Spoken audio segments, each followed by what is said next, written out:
40. So that's why we're all sort of sitting here.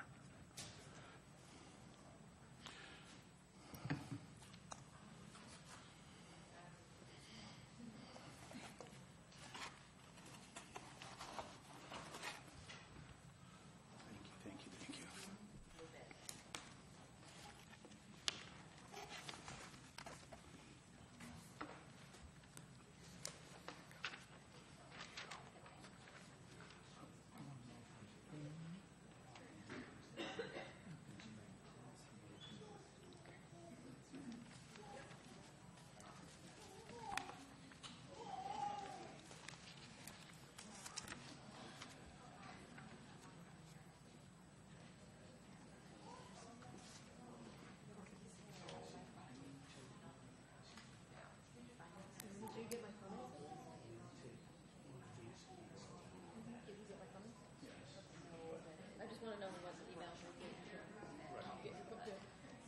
Take one of each and pass them down. Huh? This one with the red was in Yes, this one. that is yours.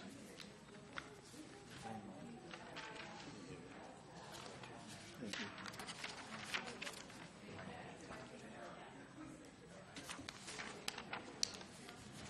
Take one of each and pass it down. Yes. Yeah.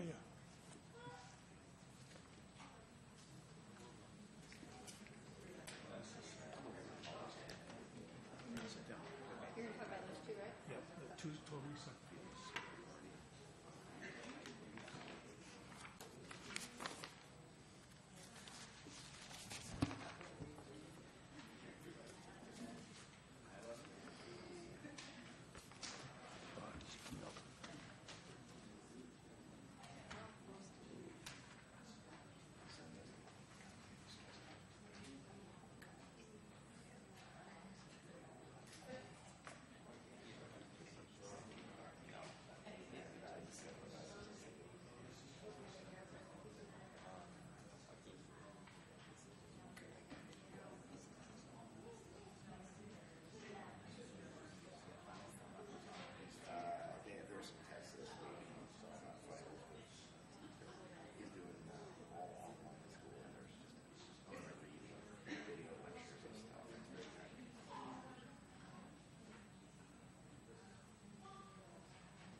Huh? Oh, we don't have a clock. Okay, fine. No, I don't mind. No, Kelly, I prefer that.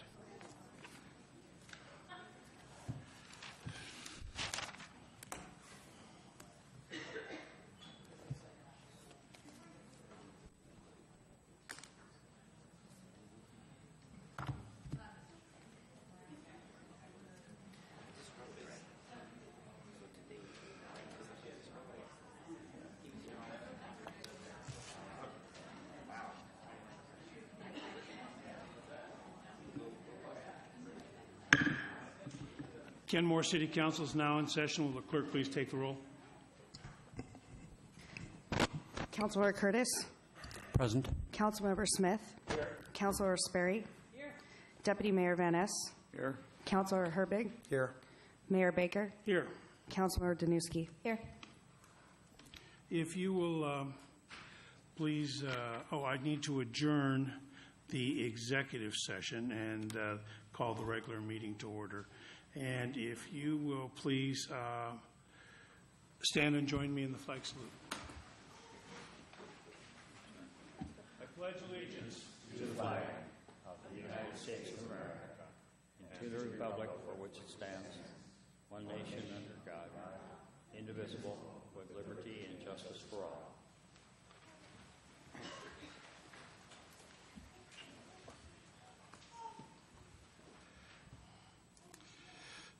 All right, next item on the agenda is the approval of the agenda. And an item needs to be added to the agenda that a consideration of a settlement agreement involving Owen Benson, Roger Knight, and 3S Management, LLC. Is there a motion to add that to the agenda? So moved. We'll add that as business item G, and I'll second that. If there are no objections, the agenda will stand approved as modified. All right, next item on the agenda is a proclamation. Presentation. Whereas our community depends to a large measure on the good health of our children and families, and whereas good oral health can be achieved. You missed the presentation. No, I understand that. You're changing the agenda? This one, I've been asked to put this one first. Whereas with good oral health contributes to a better nutrition, greater ability to concentrate and improve school attendance, and whereas the City of Kenmore has demonstrated a strong commitment to all children in our community through many early childhood and school programs, and whereas National Children's Dental Health Month is celebrated each February in order to raise awareness about the importance of good oral health. Now, therefore, I, David Baker, Mayor, City of Kenmore, Washington, on behalf of the City Council, am pleased to proclaim the month of February 2017 to be Children's Dental Health Month in the City of Kenmore, and I urge all citizens and community organizations to join with the City Council in this observance.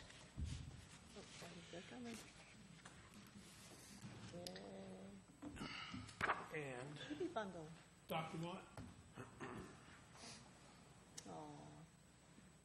We're all just going to go like this one and hold the baby. It doesn't have teeth. They don't count as a representative.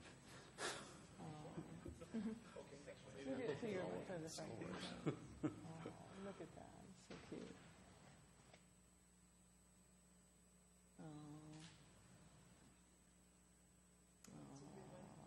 Very. Hey, dental health. Hey, she's smart. I'm pretty so. Thank you.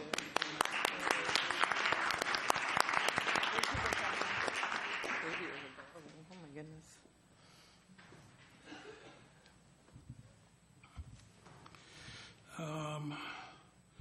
All right. Now,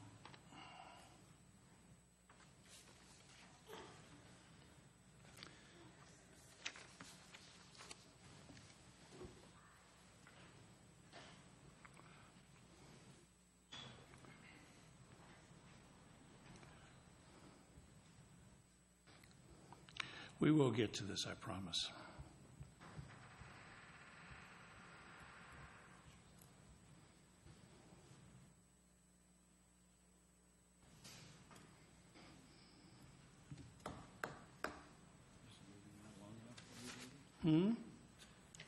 No.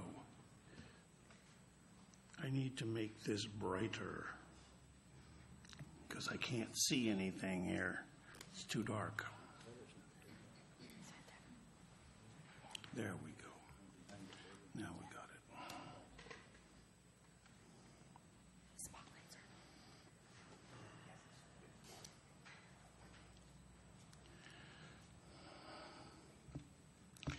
Do we have this printed anywhere, this next item? As far as the title or the, No, as far as anything. I think we've just got a presentation from the chief. Okay, Yeah. fine. Chief, you're hiding over there. I didn't see you. I'll save you. Okay, Chief Sether. Thank you, you. Chief. So, Mayor and members of the council, I'd like to thank you for allowing us to take this time to help me in recognizing Master Police Officer Nick Minzghor's service to the city and his bittersweet retirement. So I'd like Nick to come on up, and he brought his family with him, so I'd just like him to go ahead and introduce his family, if you would. Okay, I brought my wife, Diane, my daughter, Brittany, my son, Andrew, and my brother-in-law, Doug Deppa, who's also a deputy for Kenmore. Oh, okay, that makes You sense. didn't know that we had that going on. Okay, so, yeah, Nick has been with the Sheriff's Office for 29 years, and during his tenure with the Sheriff's Office, he had quite a few different job titles and duties. That's one reason why we all join a large department, is so we can get the experience and move around.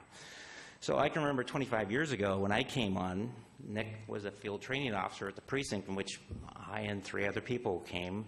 So he did his several years of patrol deputy, then he decided to get into the field training officer. He assisted quite a few deputies in getting through the program. And then from there, he became a burglary larceny detective, spent several years doing that. And then he decided that the TAC team was calling his name, the SWAT team was calling his number. So he decided to go become a member of the SWAT team. And at the time, the SWAT team, you had to have an ancillary duty. So his ancillary duty was being the DUI car for the Sheriff's Office. So he spent 6 years doing nothing but busting DUIs and going out on SWAT calls, which is a lot of fun, I can imagine. So then after that, he went to serve in the city of Woodinville for a couple of years, and then he went to Sammamish for a couple of years, and then he decided that he was intrigued to want to come to Kenmore, so he was selected to come to Kenmore 13 years ago. And I just realized today that when I was writing this up or looking at it that that's just a little less than half of his career that he spent here in the city. So he came with a lot of experience. I tapped into his expertise, into his SWAT team capabilities, and he actually helped us develop the first active shooter and patrol program here in Kenmore. This is right after the Columbine incident happened, and the whole nation was changing the way that they responded to active shooters. So Nick brought his expertise in here, set up the program for us, got us all trained, and guided us in the right direction. And then soon after that, a lot of the other contract cities started to follow. Then he started training the other contract city personnel in that. So then he also, when he came, I tapped into his leadership capabilities. He was a great leader on the shift that he served, and first shift. And actually, every time I go on vacation, he'd step in and fill my shoes and take over and watch the shop while I was gone. So I never had to worry about anything going wrong. Then he, basically about 10 years ago, he has a great passion for firearms and tactics. So he actually focused his passion into a business outside the Sheriff's Office, and was going around the nation teaching other departments in the military active shooter and patrol tactics. So he has gave us quite a bit of leadership and direction, and it's been a great time having him here.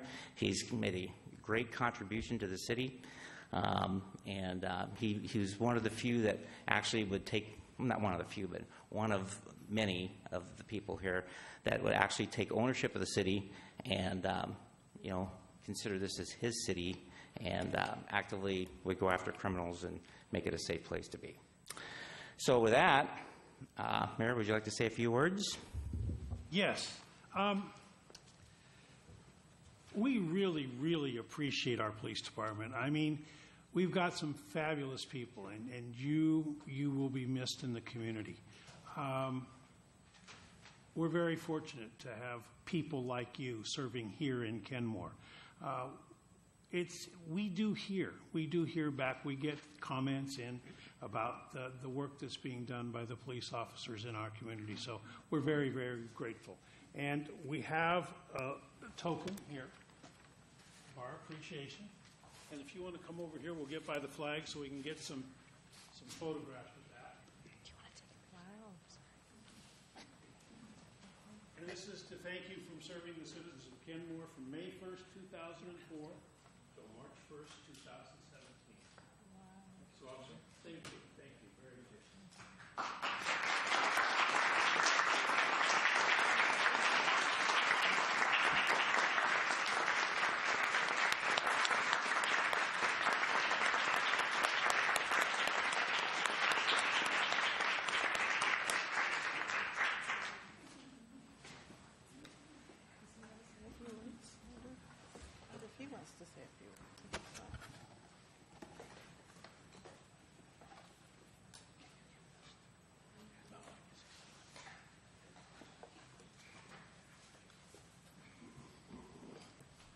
All right. Next item on the agenda is citizen comments. This is an opportunity to express your views on issues that are important to you and to the community. We ask that you please limit your comments to 3 minutes. The lights are not working, but we do have the clerk who is going to be sort of keeping her eye on the clock. So if the clerk would please call the first person. Elizabeth Mooney.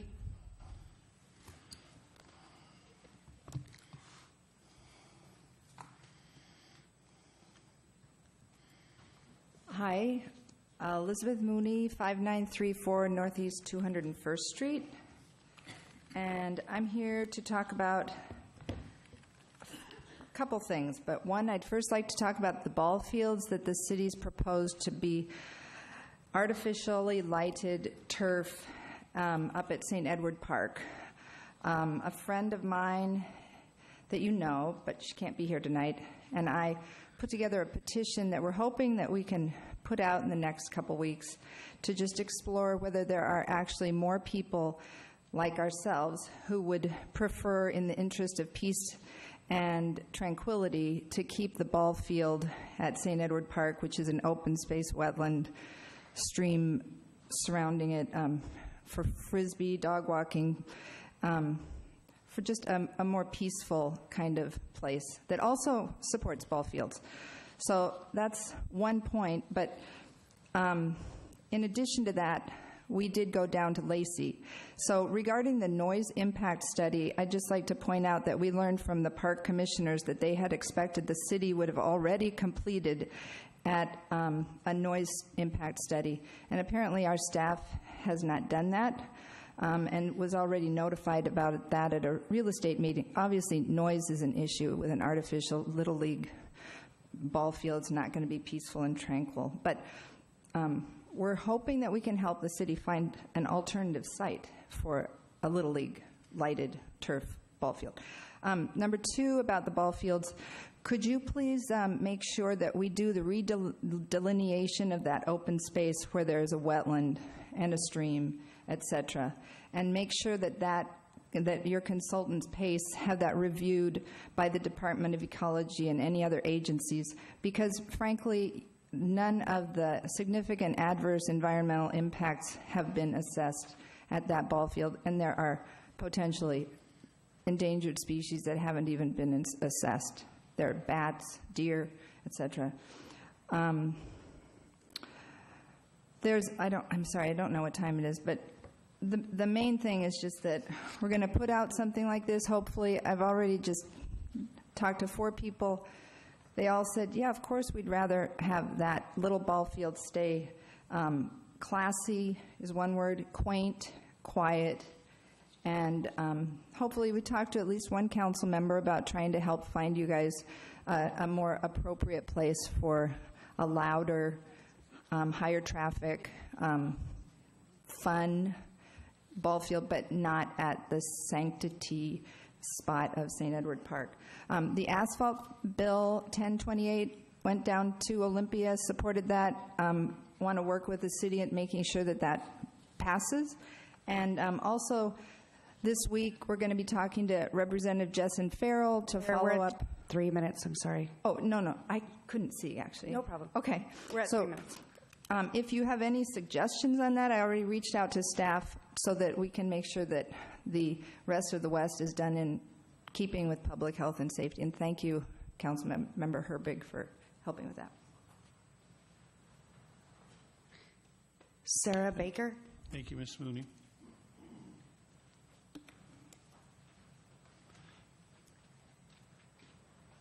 Good evening, Council. My name is Sarah Baker. I'm from the Housing Development Consortium of Seattle-King County. That address is 1402 3rd Avenue, Seattle, Washington, 98101. I almost gave you my home zip code. So thank you for the opportunity to comment on your housing strategy plan. HDC is a nonprofit membership organization which represents over 135 businesses, nonprofit organizations, and public partners who are working to develop affordable housing and provide housing-related services in King County. HGC's members are dedicated to the vision that all people should be able to live in a safe, healthy, and affordable home in a community of opportunity. And these are values that we believe that you share at the City of Kenmore. We very much appreciate Kenmore's work towards achieving this vision through your allocations to the Eastside Housing Trust Fund. And with Kenmore's contributions, the trust fund has helped create nearly 3,000 affordable homes across the East Side. But as you know, a lot more work remains. Your housing strategy plan provides you an ideal opportunity to explore what other policies are necessary to create a diverse, inclusive, and affordable community for all of Kenmore's residents. The Planning Commission has proposed a strong array of development incentives, but Council will need to examine other tools in order to address the city's deep housing needs.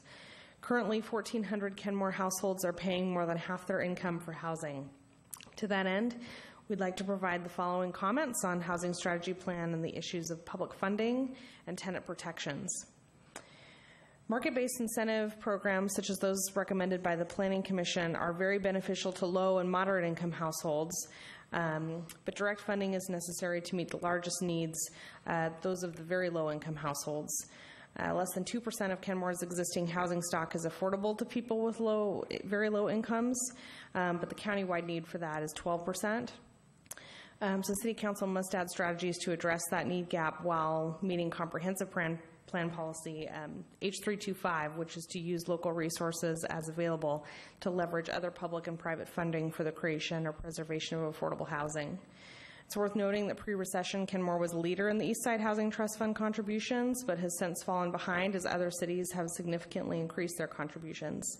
It is our hope that Kenmore will recommit to making affordable housing a priority, and we urge the city to explore general fund, voter-approved, and state legislative authority options for increasing local funding. And while the Planning Commission did not recommend any tenant protection policies as part of your strategy plan, we strongly urge you to reconsider this recommendation. Currently, low-income residents are highly dependent on a well-functioning, privately owned housing supply, but unfortunately, too often the system is failing those struggling most to access housing as they are threatened with eviction or overlooked for housing.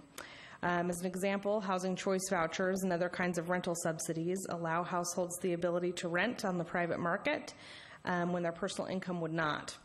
However, when landlords deny tenancy solely because an applicant is relying on a housing subsidy to pay all or a portion of their rent, it limits the ability of these programs to succeed. We're at the 3 minutes. So we hope that you will encourage some tenant protections, which understandably were not the purview of the Planning Commission. But thank you all. Thank you, Ms. Baker. Dom Amore.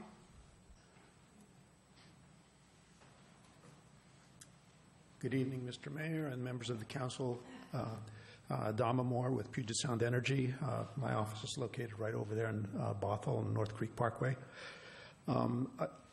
Very briefly, I promise I won't get into the 3 minutes there, but I just wanted to say thank you very much to the city of Kenmore for your patience and indulgence during the snowstorm. I am very happy to say that the outages were not as severe as we had anticipated, and so again, we're very appreciative of the fact that of the circuits that were out, there was only one circuit that actually went down during the snowstorm, Inglewood 13, and that was for several hours. So unlike many other areas of the Puget Sound Energy service area, Kenmore did very, very well. That said, I also I saw on the agenda today that you will have a staff report regarding Energize East Side. I do want to open up the opportunity for PSC to address more details about that. It is a very crucial project that will affect the region, and so we are more than glad to definitely want to open up the opportunity to come again and address either in the study session or in other ways. So thank you very much. Thank you, Mr. Moore. Miriam Tong.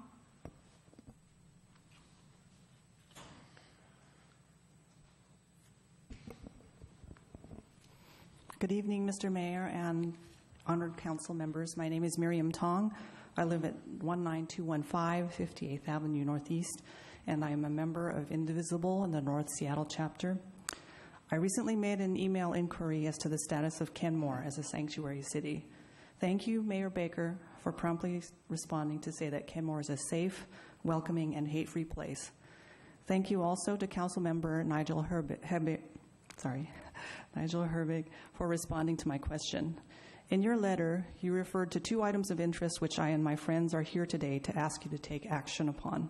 They are, number 1, a letter being circulated by County Executive Dow Constantine in which you, as our elected officials, pledge to serve everyone equally regardless of immigration status. And the letter begins, as an elected official in Martin Luther King County, I make the following commitments to the people of my community. I will promote safe, welcoming, and inclusive communities regardless of a person's immigration or refugee status, religion, national origin, age, sex, gender and identity, sexual orientation, disability housing status, veteran status, political ideology, ancestry, or any other social identity. And the letter ends, I will continue to embrace the proposition that being a welcoming jurisdiction is foundational to building a strong, collaborative, prosperous region, and that the plurality of backgrounds, perspectives, and lived experience of our residents enhances the cultural fabric, vibrancy, economic vitality, and growth of our communities. If you have a letter available for us, we would like to sign it. And the other thing we'd like to take you to take action upon is that we're requesting that the council pass a resolution saying that Kenmore is a welcoming city, which specifically states that immigration status will not be considered when serving our residents. Thank you. Thank you, Ms. Tong. By the way, that letter has changed. It was changed this afternoon. There's another edition of it out. Yoon Kang O'Higgins.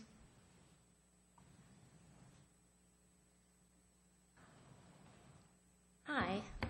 Thank you, Mayor Baker and Councilman. This was actually a spontaneous decision for me to come. I just heard, actually speaking with my friend here, about the letter that was being circulated by Dow Constantine, as well as a potential for a resolution to be passed. And as I live at 6257 Northeast 202nd Street. I have the good fortune of living right next to Milton Curtis, so hey, Milton.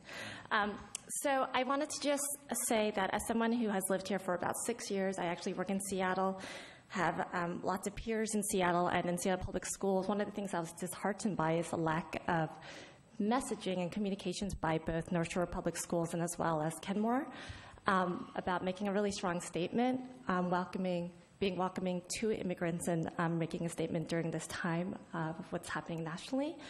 As someone who doesn't come to council meetings, but someone who does go to the website, follows the Facebook, gets the emails, one of the things I love about Kenmore is that you are so proactive about making sure that we understand what's happening environmentally and around the community. And I think for most people who live here, we don't necessarily come to council meetings. And so I think I just want to say in a time right now where words are so important and messages are so important, I strongly urge the city of Kenmore to really make a strong statement, whether that's as a resolution or on your Facebook account, social media, emails, about the fact that we are a welcoming city and not that we're just a de facto sanctuary city, but one that we are proactively claiming as a welcoming city and a sanctuary city. Thank you. Thank you. Nancy Hansen.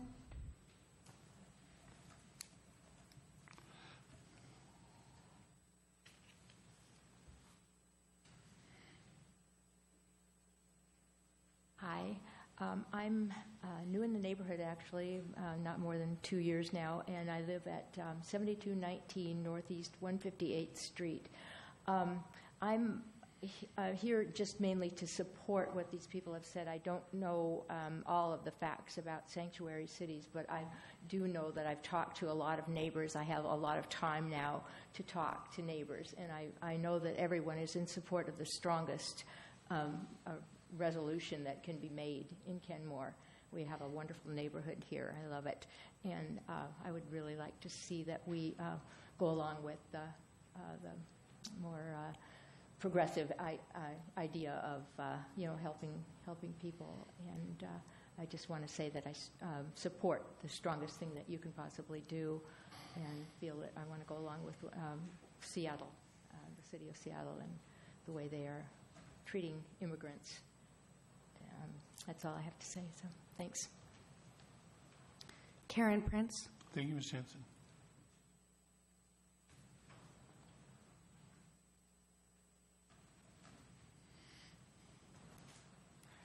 Good evening, Mayor Baker and council members, Mr. Carlincy and Mr. Kasaguma. I'm here my name is Karen Prince. I'm a resident of Kenmore, 15122 65th Avenue Northeast, over 30 years now. And I'm here tonight standing in for Ann Anderson, who couldn't be here, so I have a statement to read. And the subject is, again, is about the delineation of the ball field and the wetlands. So Ann Hurst, Ann Anderson, and other concerned citizens have petitioned the council to have a redelineation of both the wetlands and stream 0226 at the ballfield site in St. Edward's State Park. It is our understanding that the city is planning on a redelineation of the stream headquarters, but we have not received a confirmation from the city manager as to whether or not you are going to have PACE redelineate the wetlands at the ball field, and then have the State Department of Ecology review that field work. As we have reiterated to the council before, in July of 2016, the Department of Ecology suggested that the city have the wetlands redelineated and then have the Department of Energy review that field work. The city has agreed in principle to the DOE's suggestion and thought it was a good idea. These are emails between Mr. Carlincy and Ann. Please confirm, we're asking, please confirm in an email to Ann Anderson, who has been corresponding on the subject with Rob Carlincy, your intentions for redelineating the wetlands and for having DOE review that field work. We also request advance notice of when PACE will be performing the field work, that is, planting the flags, so that other interested parties, such as the Wilderness Awareness School, the Washington Conservation Corps, Citizens for St. Edward, and others, can be there to understand and review the scientific effort and evidence. And we look forward to hearing from you and working with you. Thank you. Thank you, Ms. Prince. John Hendrickson.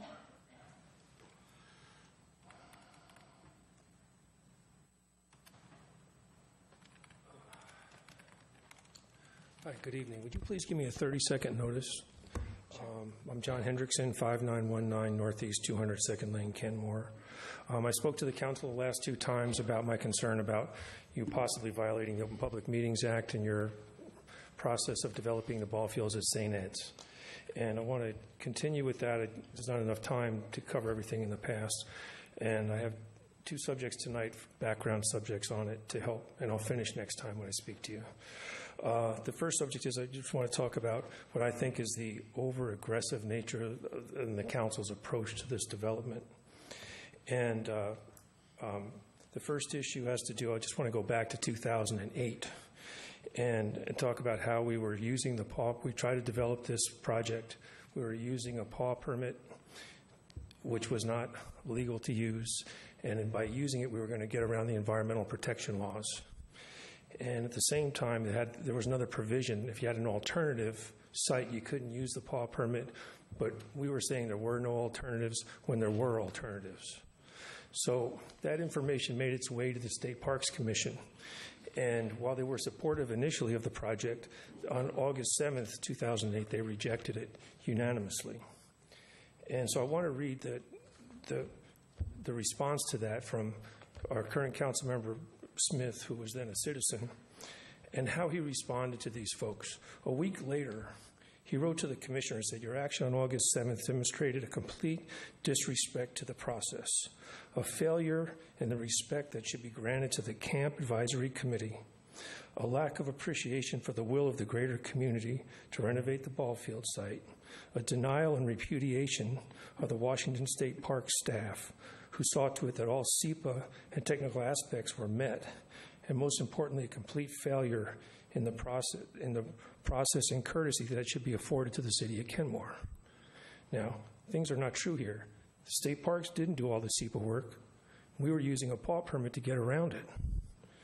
And the city of Kenmore is the one saying that they're going to use this paw permit when we really knew it wasn't legal to do so. So why would you, when state parks got testimony on this, they rejected it, as they should. But a week later, this is highly aggressive behavior. A week after that, he wrote to the executive, and he said there are so many areas of disgust. You have 30 seconds. Sufficient to say that I believe the staff and the commission's bowing to the opponent's misinformation and pressure showed a considerable lack of backbone. Instead of doing the right thing, you let the community down and took the easy way out. It wasn't about parking wetlands or the park character. It was about not wanting to stand up to opposition. I'm really shocked at your leadership. So I can't do the second part, which is about the takings. We're at 3 minutes. Okay. Too aggressive, not doing the right thing then, not doing the right thing now. Thank you, Mr. Hendrickson. There's nobody else signed up. Anybody else wishing to be heard? Thank you for your comments. Thank you, Ms. Mooney. Ms. Baker, thank you for your comments, and we're certainly going to take all things into consideration as we work through our housing development strategy here in the future. Ms. Tong, thank you very much. On the exec's letter, we're going to be talking about that later on in the meeting. And thank you, Ms. Prince and Mr. Hendrickson, for your comments. Next item on the agenda is a consent agenda. Is there a motion? So moved. Moved and seconded. I'll second. Is there any discussion? Hearing none, all those in favor say aye. Aye. Aye. Opposed? Consent agenda stands approved unanimously. Next item on the agenda is the business agenda, the housing strategy plan, consideration of direct assistance strategies. Ms. Vent.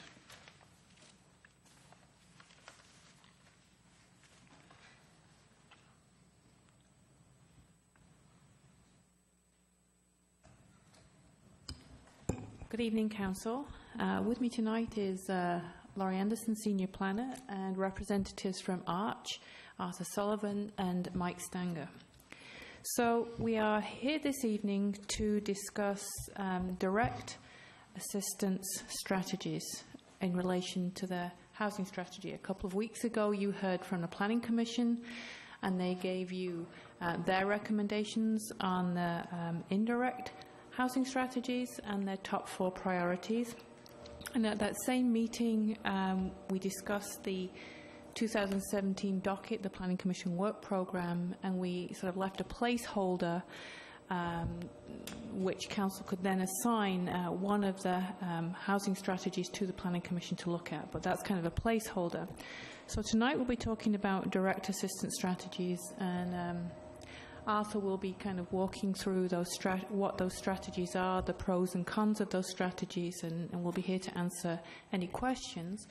And after that, I think next week we'll be back to then sort of talk about the full housing strategy picture, to consider then the recommendation from the Planning Commission along with the direct assistance approach, and get direction from Council on which items to take up in the work programme, either any direct assistance strategies you want to take on as a council work programme item, and any indirect housing strategies you want to assign to the Planning Commission.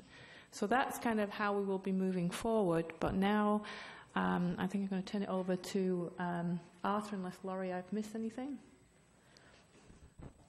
No, the next meeting I think that you're scheduled to address the housing strategy plan is March 20.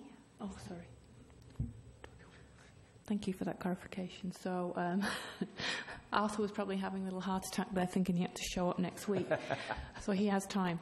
So Arthur, if you, we have a little PowerPoint presentation. It's probably about 6 slides. So there'll be plenty of opportunities for questions if you want to hold those questions till after the presentation of the PowerPoint. Thank you. Actually, I'm just using the PowerPoint to just sort of help us walk through so you don't, it's not a presentation per se. So if you have a question as we go, please jump in. And as was noted, there is several weeks before we come back, so if there's follow-up information, that's one of the main things we're looking for from you as well as your input tonight. So just as a reminder, the housing strategy plan, you asked for it to focus on affordable housing when you send it to the commission, but it does look at a wide range of strategies related to housing. And it looks at types of actions that could be taken over several years to help implement the goals and policies of the housing element. It is also to point out that this is not at this point developing specific recommendations on specific actions. Rather, it is to set up those for further analysis. And when the further analysis is done in those areas, there may be decisions to take action or not action. So this is mostly a prioritization of a work program process at this stage. And as for those that are prioritized and are put on the work program, just passing on a comment made by the Commission and that we also equally agree with, is as individual strategies are looked at, there would be need for a lot of community outreach for those players who would be affected and community on individual strategies. So just sort of a little basic context on the housing strategy. Next, and to sort of point out sort of the flavor of how strategies blend together, you would ask the Commission to focus more on land use and indirect forms of strategies. And so this is a little chart that we've used in the past to show how there's market rate housing, there's housing for moderate income, and there's housing for lower income. And especially, you know, our goal is for that moderate income to overlap into the market, what the market produces as much as we can. And so strategies have a tendency to fall into 3 types of categories. What do you do in terms of allowing the market on its own to meet housing needs in the community? The second are where do you use incentives and things so that you can help the market bring down product into sort of that moderate income range wherever you can. And then finally, where we usually see direct assistance type approaches focused is in the areas of need that you're not able to, through incentives or just through general development capacity, help get down to meet all the needs in your community.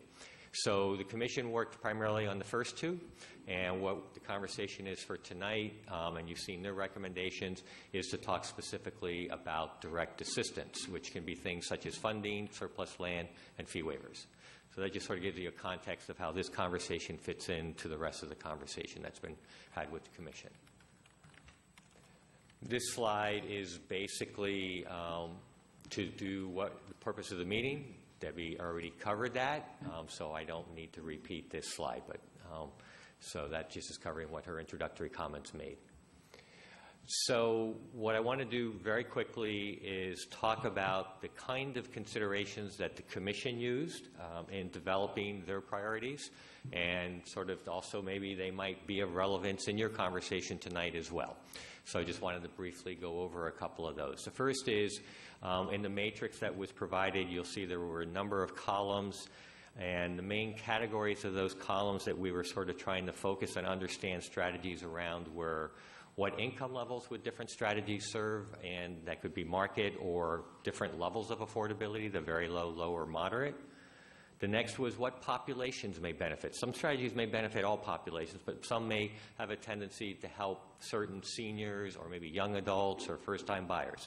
So we tried to identify those in several of the columns that you see in the matrix that's been provided. The second is the Commission asked that we also take into consideration some other documents besides the comprehensive plan. So we looked at the City Council goals and the Kenmore 20-year vision were a couple of the other documents that we sort of went through and identified some of the vision statements in those. Timeliness, and this ended up being a pretty important consideration, which is how soon could you maybe effect or implement the strategy, But more importantly almost is, if this strategy is not prioritized, are you missing a particular opportunity? Because it may pass you by if you don't prepare for it. And manufactured housing is probably one of those examples they talked about, that if they redevelop, they've redeveloped. So if there's interest in any preservation, being proactive more sooner than later might be important.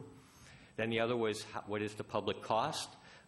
Is the city getting good investment for their return, or getting good return on their investments, or not only just from a potential monetary point of view, but more as much from a staff point of view, and how much time it would take for the city to implement different types of criteria or strategies. And then the other was, has the city already addressed an issue? And that may not mean it doesn't become important, but it might mean it's a monitor or let's revisit something. But if you've done something already, that was something that did affect some of the thinking on some of the recommendations they made. So those are the kind of criteria that the Commission used, and that we've also used in ranking and scoring the direct assistance priorities or strategies in your plan.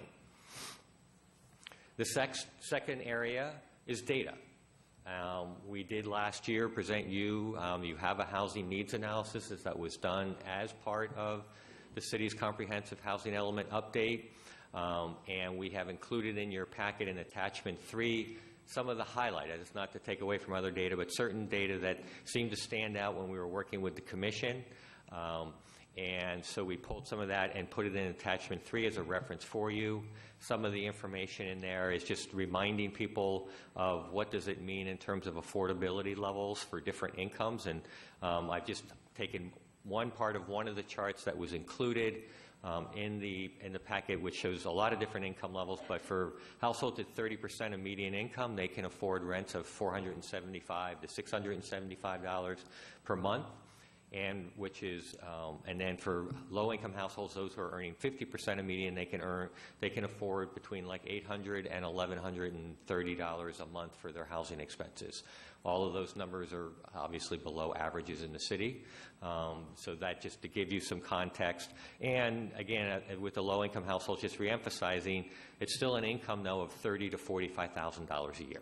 That's, you know, that housing expense or what they can afford is for that type of income, which is $30,000 a year translates to over $15 an hour in terms of a salary. Other information that we included in attachment 3 shows the capacity for different types of housing in the community, what has been happening with housing prices and rents in the community in the last few years, and information on cost-burdened households and also on homeless households in East King County and in the school district. So I don't know if you had any questions about any of the background data, but we did present that for you, and we had covered it with you previously, but if you did have any questions, please let us know.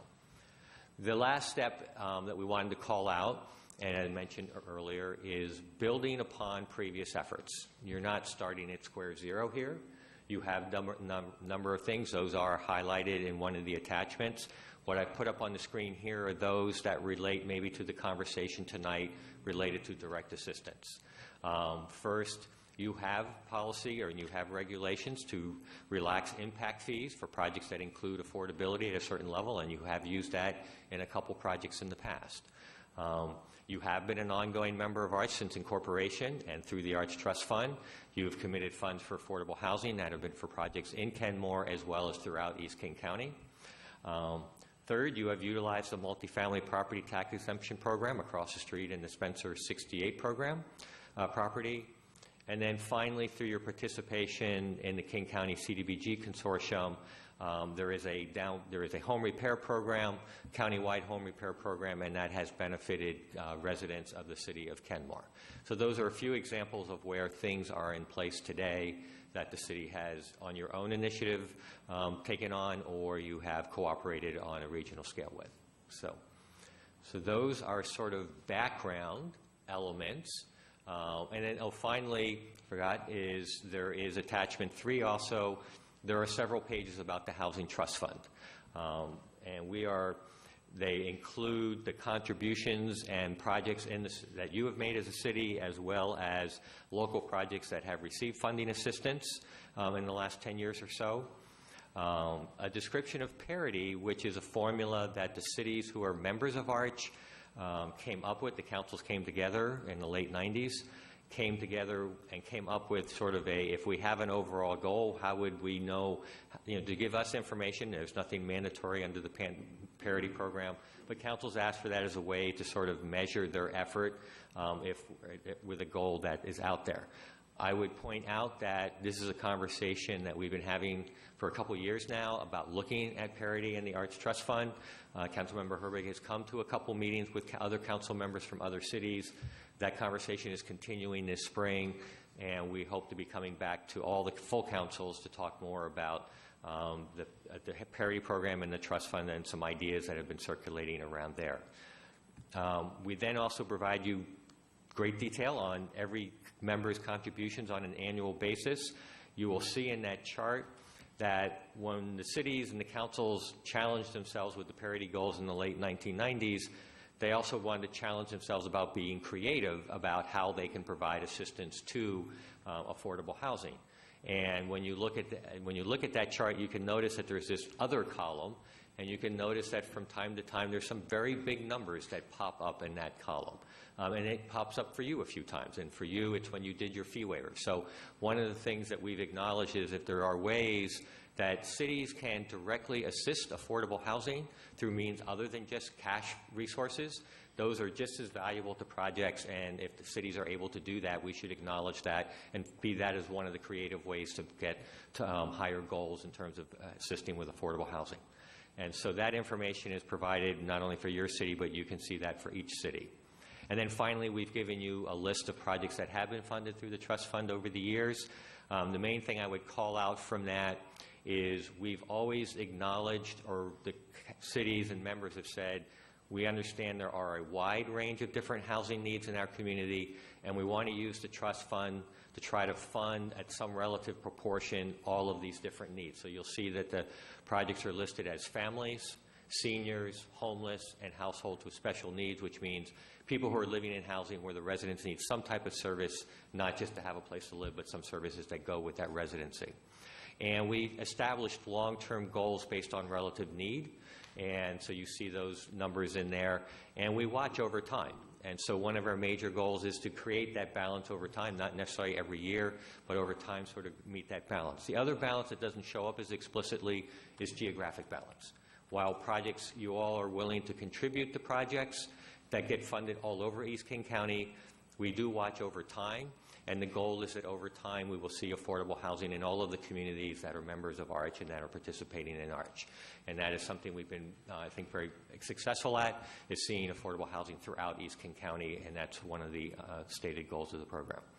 So that is the background information we have. And so next would be, if you don't have any questions, is to sort of shift it over to the chart and the matrix and looking at the different strategies that are included in that chart. Any questions? Councilmember Smith? Well, I'm not sure. Maybe it would be best to go through. I have a couple of questions, but they may be covered in what he's going to be talking about. So I think maybe I'll just wait. Councilmember Herbig? Arthur, what was the, excuse me, I'm a little froggy. What was the AMI required for affordability using the MFT over at Spencer? Do you remember? It was 85%.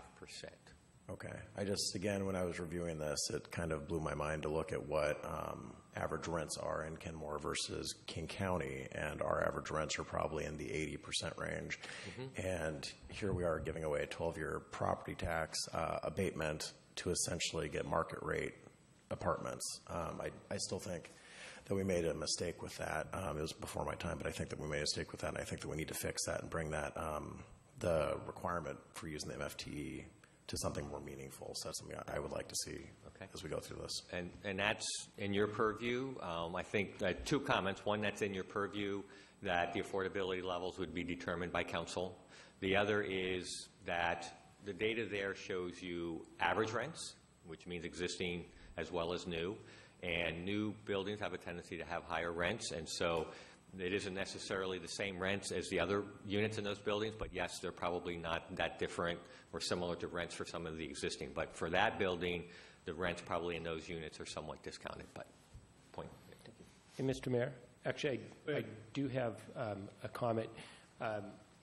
Can you, since you mentioned as far as the sort of the parity among the cities, will there be a document that will show where our per capita funding is relative to, I would actually like to see 3 different metrics if we could. One would be on our tax base. One would be a percentage of our budget, the per capita, and then the gosh, totally lost my train of thought. Per capita, maybe? Yeah, that's what it was. Thank you. That's exactly what it was. And I want to see it just so I can break that down. Also relative, since I know our contributions have diminished a little bit, and we were at the leading edge, and I know one of the whole, that was a major part of the discussion when that happened. Okay. And so that would be very helpful. And then I will just touch on something since Councilmember Herbig brought it up. I think something that's important for us to remember is that on the Spencer 68, we owned it. And because we owned it, we knew that every dollar in that we were going to diminish that index percentage was going to be a direct impact on the city. And I think most of our strategies, as I understand it, are going to be looking at more at the private side, and so it will have a different impact that I think is relevant. Not that we can't hold the public sector and what we own to a higher standard. I don't think that's unreasonable at all. But I think there's 2 different sources that we're looking at. One's the private, and one's the public. Okay.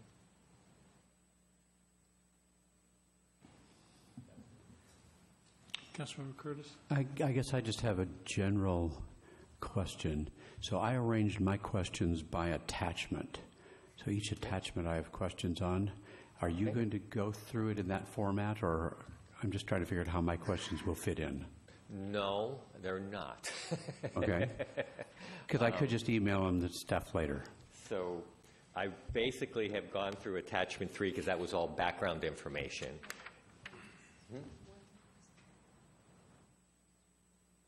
Oh, attachment 1 was the background information? Oh, that's right. And then I'm trying to look at all the list of attachments here to make sure I have the right ones, and then I can answer that better.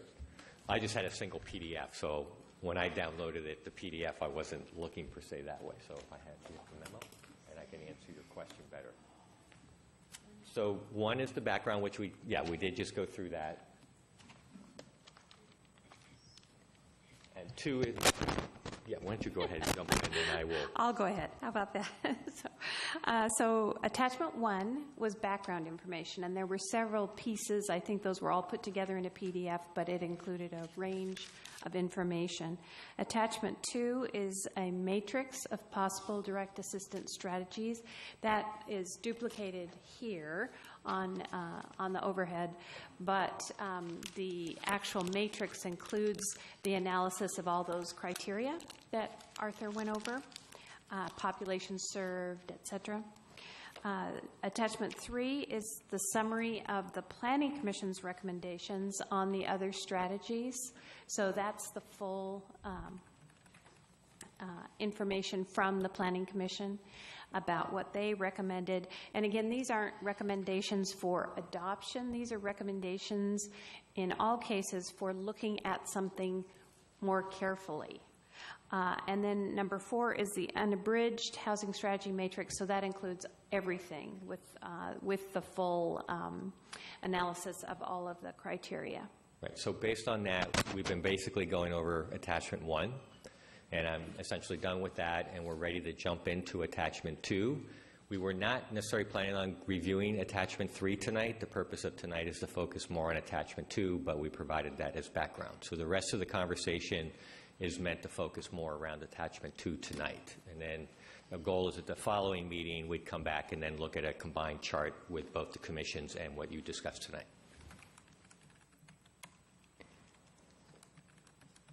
So do you have any questions on attachment 1? Yes, mine can be really brief.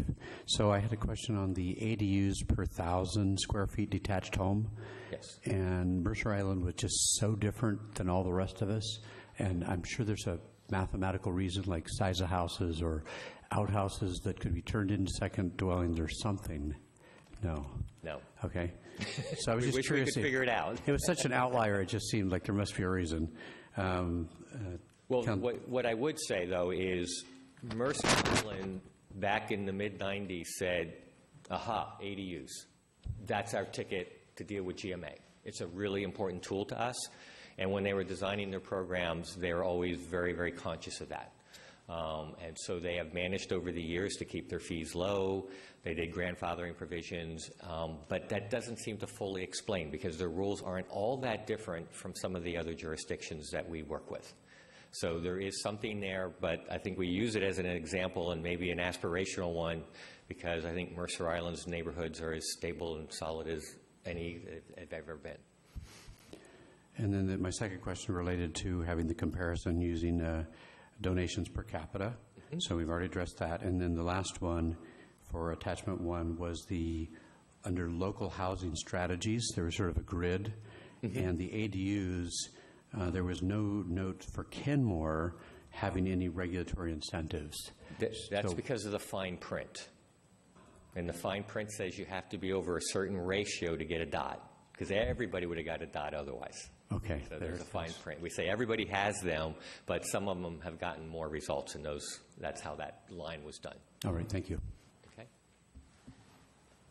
I would, if you don't mind, I'll tackle Councilmember Curtis's comments on Mercer Island. Because I've done a lot of work there on the island through the years, and there's 3 things that I think kind of make a difference on the ADU side. One is they have a lot of daylight rambler improvements, a lot of homes with basements, and when you have a basement, you have, and they're large homes, and so it's more conducive to creating an ADU. They have a lot of large sites. That's another thing. And I think another big thing is, and this is, I think, a hindrance to a lot of people, is they have the resources, personal wealth or resources to be able to create an ADU within a house. Because I think there's actually a lot of people that would love to build an ADU at their house, either within the structure or a detached, but they don't have the resources to get there.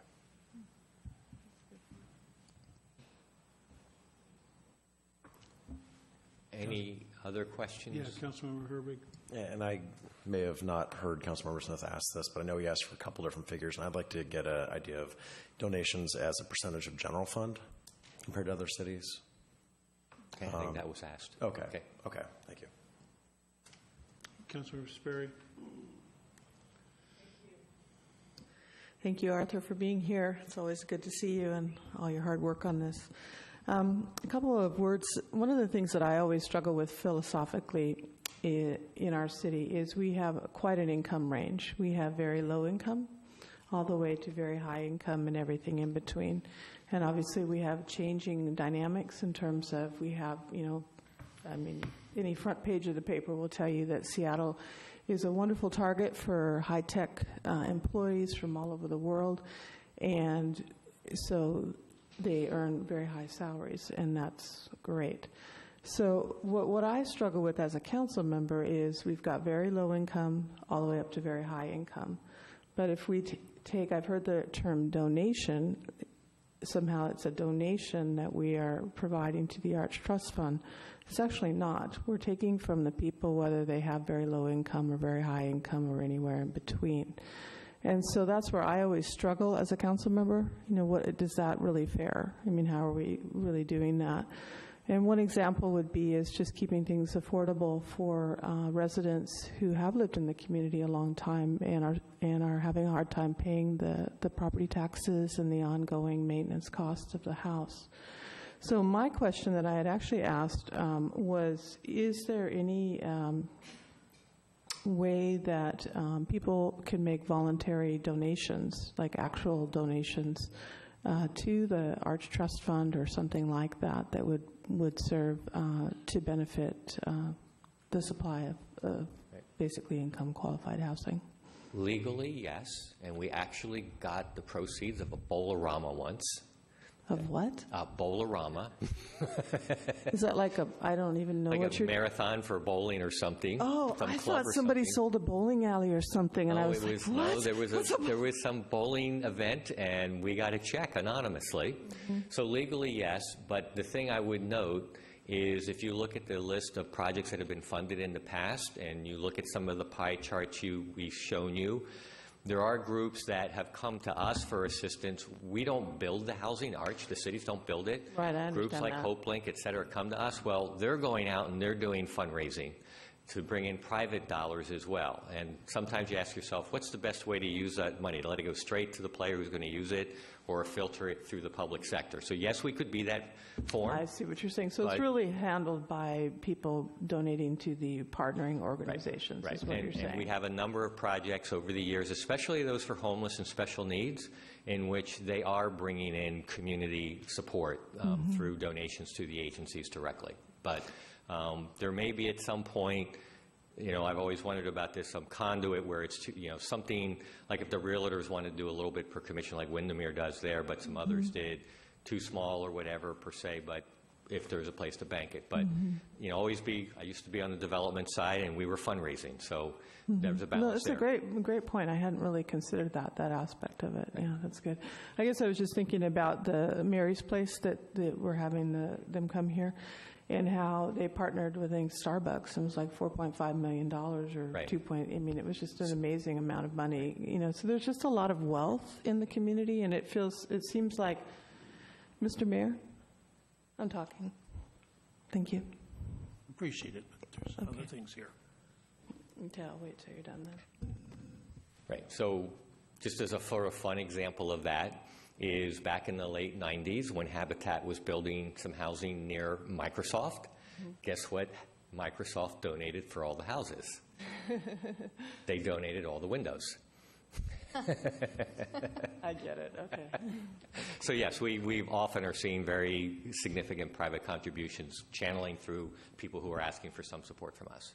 So it could go either way. Brent Smith. Yes, I actually have to go in a few minutes, and so I'm just going to ask two more questions that I had. I'm sorry, I thought we were going to be further along by this time, so I apologize, and I'm probably part of the problem. My first question is, can you tell me why communities, when I look at the list that I see, our contribution is greater than Yarrow Point, Hunts Point, Medina, and Clyde Hill combined. And I wonder, clearly they're not communities or cities or towns with many options for affordable housing. Why is it that they don't contribute to this at some higher level or even some level at all? So most of them are, and the parity guidelines were developed by all the councils together. It was not something, the formula did not come from me, even though I was at the table. It came from a council member and the others liked it. And the point cities have been in their range. One of them in particular has not made contributions, that's true, but the others have within their range, some above the high end of their range. This year, I know that Clyde Hill increased. I think one thing, so relative to how GMA was working in this county until a few years ago, they were coming as close as anyone to meeting their goals, as anyone out there, relative to how GMA was laid out, believe it or not. So that's a conversation. They are participating. They are funding. They are much smaller jurisdictions. And not only are they smaller jurisdictions, they're smaller governments. They don't have any commercial base. So anyway, so they're working from the same formulas that everyone else is working from, that you see in the goals. But that'll be something everyone can talk more about with each other. That's why we're having the follow-up conversation. Okay, yeah, I appreciate that. And then the last question, it has to do with, and this has come up many times through the years, actually, and it's about, I'm specifically thinking of the senior aspect of affordable housing and the need to want to help the seniors in your community. My question has to do with, because we're such a small city, and clearly our borders are pretty porous to all our neighboring cities, so to move from Bothell to Kenmore would be no big deal for a lot of people. Is there any type of structure that within the Arch bank of ideas where they actually help the people within your community. And I say that because if we're going to make an investment, obviously nobody wants to see any senior that's struggling, but if the point of working specifically on a senior program is to do something to benefit the seniors in your community, you could create a program that, let's say, let's just pick a number and say it has 20 units that benefit seniors, but if 18 of those are filled by seniors that come from outside the area because there's a great program in Kenmore, is that just part of the deal that when you do this, you just accept the fact that you don't have barriers to entry into different residential markets? You're in an area that is evolving as we speak over the last few years over court cases over fair housing. We have, within the constraints of fair housing, tried to find ways to have programs locally that are benefiting local needs because you're responding to local needs. We have done things like reach out early, locally, when a new property is built. We've also had groups who said, just because of proximity, we do get a high proportion of residents, even when they say they're just doing general advertising, that are from the local community. So it's a very complicated question. We try to be very, very sensitive to it and try to find every angle we can within the law to try to address the question that you've posed. It is hard to come blank right out and say, we are going to do it this way. We are going to say you must be from this community. And when we've done that, we generally don't look at just one city. We look at the arch cities collectively because they all are collectively helping. But also keep in mind from that pie chart, the county is putting just as much money into these developments as we have, as the state. So when you look at the funding the cities have leveraged, it's almost equal amounts from those two other levels, as well as then federal resources that are another 30 to 40%. So there are a number of other levels of government that are supporting the housing in your community. So it works in multiple directions. So it's a complicated topic, but we try to be very sensitive to your point. Thank you. Any other questions?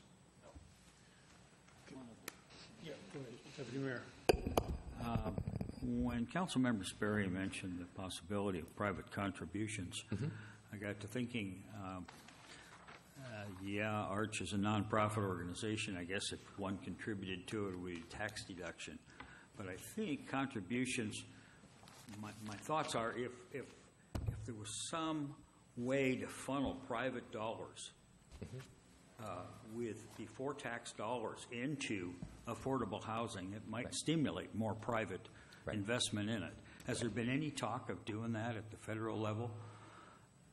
I mean, it'd have to be a federal income tax deduction.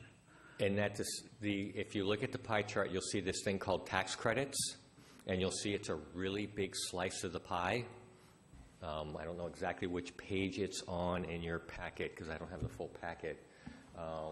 It's in the section with all the trust fund information, so it's around 70, I think, in the packet. Good.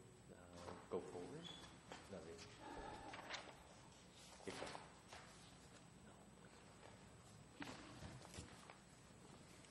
I will bring a pie chart at the next meeting so you can see, but I know it's in some of the materials we presented previously to you.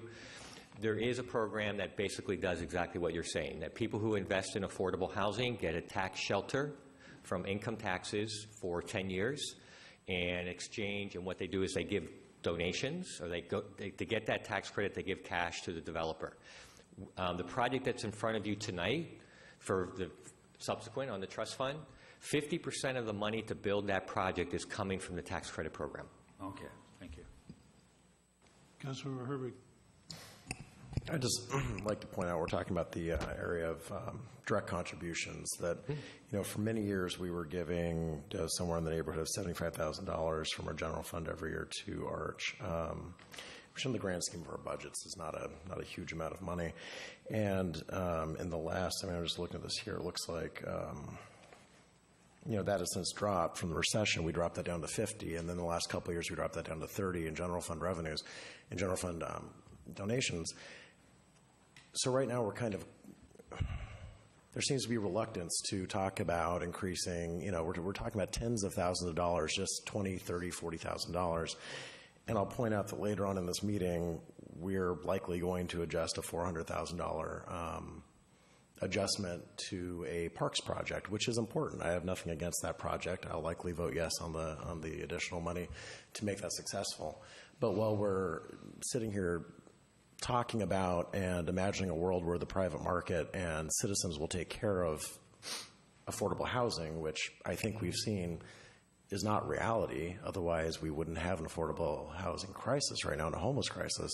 We're quibbling over a handful, $20,000, $30,000, $40,000, $50,000, when later on this meeting we're going to put in 10 times that much into a parks improvement. So I would hope that we would take a serious look at our donations towards ARCH and make a more serious and ongoing and permanent investment in affordable housing in our community. Anybody else? Okay. Sounds like we're jumping into the discussion around strategies. Right. Great. Okay. I have a question. Could our direct contribution come from REIT? Do you know? Not now, it can't, no. Okay. State law was basically in the early 90s said REIT can no longer be used for affordable housing. So not only is it not on the list, it's exclusively precluded because it used to be allowed. So it is not allowed. Now that's one of the items that you see here up on the screen is one of the themes that has been talked about amongst the ARCH membership. And there is actually legislation could I go to the slide and that will give context to your question? Okay. Because I'm sort of jumping around and I want to sort of give the big picture of how funding's being looked at in the conversations we've been having. So the conversation that ARCH has been having is looking at the history of the trust fund. You see some of the summary data. The parity goals haven't been adjusted since 1997. So there's a couple of different conversations. Should the overall goal be changed? Should the distribution among cities be changed? And if we do change, what is the impact on how much we can accomplish? Because as I mentioned, there's a pie chart that shows all the other funding sources. We're 15%, the cities, and the rest is coming from other sources. And you can grow your slice, but if the other slices aren't growing and you're getting your fair share. Now, some fund sources we think maybe Seattle's getting more proportionately in the county than others, and that might allow us to get some amount. But you start having a leveraging question. How much do you have to fund per unit? Seattle, even though they are getting some of these other sources, they are putting in $85,000 per unit that they're funding. We have been putting in around $20,000 to $25,000. In other words, we've been leveraging our money a lot, which is what that's what we wanted to accomplish. So if we grow our slice of the pie, if the other slices don't grow, then what do you do? So we have been looking sort of at a couple themes of conversation that you've been introduced to once before, Councilmember Herbig, and Nancy Ousley is on the executive board and has been part of the conversations, is to first say, looking at sort of the inflationary element of parity and looking at that. And then the other is we understand that your general funds are going to things like parks, and they're important for the community, and fire and police. And so the general fund is having to compete with lots of other important needs in communities that you're grappling with. So that's sort of what number AI is. This one here is section A, which is, are there ways to grow sort of your monetary contribution? So the first one is how we've been doing it in the past, or you've been doing it general fund. Just do some more. Then the city started asking, could we get a dedicated source? Because then you have something that's sort of a little more predictable and is designated, and that's the purpose it's used for. And at first we looked at doing some ideas where you might be getting that revenue, but you dedicate a portion of it. So the first one is a portion of revenue from new growth. Seattle used to have a fund like that. They said, if we're going to get sales tax from housing construction, we should take some of that and put it into affordable housing. We tried to emphasize the second bullet here under dedicated sources, which is get state enabling legislation to allow our revenue sources to go to cities that doesn't currently exist. So like 10 years ago when we got a recording fee done, it's on the state level to help fund homelessness. We were looking at, are there some things? And the ideas that have popped up include things as like you tear down a single family house, or you tear down existing housing, which is probably relatively affordable, you pay a demolition fee. These are from examples we saw in other parts of the country. You convert a rental unit to a condominium, you pay some type of fee. The other was REIT. Go back to REIT and say, could we either use some of the existing REIT or expand REIT, another amount that cities would have the discretion to expand REIT a little bit for the purpose of affordable housing. Those are the ones who have gotten the most traction, and Representative McBride submitted a bill that has two of those three in them. I think it has both approaches to REIT as well as the demolition fee, and I think they added another one that another city had an idea for, maybe it's some kind of sales tax, component of sales tax. So the idea there that we talked about a year ago with the council members is, can we get you a bigger toolbox to try to grow your fund? And so that effort is still underway. We provide updates on that legislation so that you can decide if you want to weigh in with your legislators on that. And then the third one you see here is sort of the idea that you mentioned, one of you mentioned earlier, which is instead of doing a general private, maybe working with employers in particular. And looking at them as maybe a source that would want to get involved to sort of leverage local participation. That's one that there aren't many large examples, but there is a fund in California, in the Silicon Valley, Santa Clara County, where much of the money is public, but some of it does come from private corporations that volunteer their own resources into that fund. So that is an avenue that has been proceeded. So that's what we sort of have up here for you is the high level is expanding local assistance, and then we gave you different sub-examples of ways you might go about doing that. And you sort of hit on all of them in your comments in passing, but we're trying to be a little more organized, and we'll be coming and talking to you as a full group. But we wanted to see if the tool chat, we were trying to initially see if we couldn't get some of that enabling legislation adopted so that when you're talking about your parity goals, you would know what tools you'll have at your disposal in addition to potentially your general fund.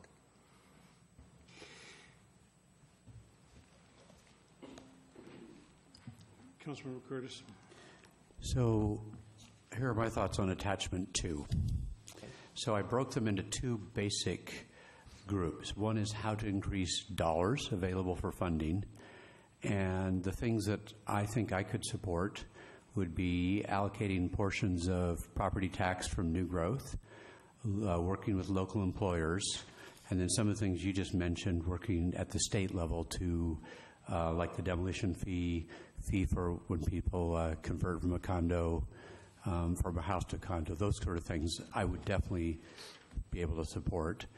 Then the next category of things, I sort of looked at a principle that I would be able to feel good about, and that is that the city funds are used, because I realize every dollar that we call city funds, that came from somebody's pocket, that came from our citizens, so I need to use it really well. So my principle would be city funds would be used for focused, short-term, time-limited projects, not for indefinite funding. And my idea there is if I can take a certain amount of money and I invest it and it's done, I do a project, even if it takes a few years, I'm okay with that. It produces some good, but it's not like a forever thing. And some of the things that I think would fit in that category, preservation of manufactured homes and multifamily housing, first-time owners kind of do some kind of down payment help, home repairs, especially for the elderly, to keep them in their home. A little home repair might be able to do that, and conceivably that could work with service or church groups. Sometimes they have people who will be willing to throw in some labor for free. Improving infrastructure to help developments. So again, an infrastructure, whether it's a road or sidewalks or sewer or other things, it might help a specific low-income or affordable housing development, but it will produce general benefit as well. Decreasing fees for projects with affordable housing, decreasing impact fees for projects with affordable housing.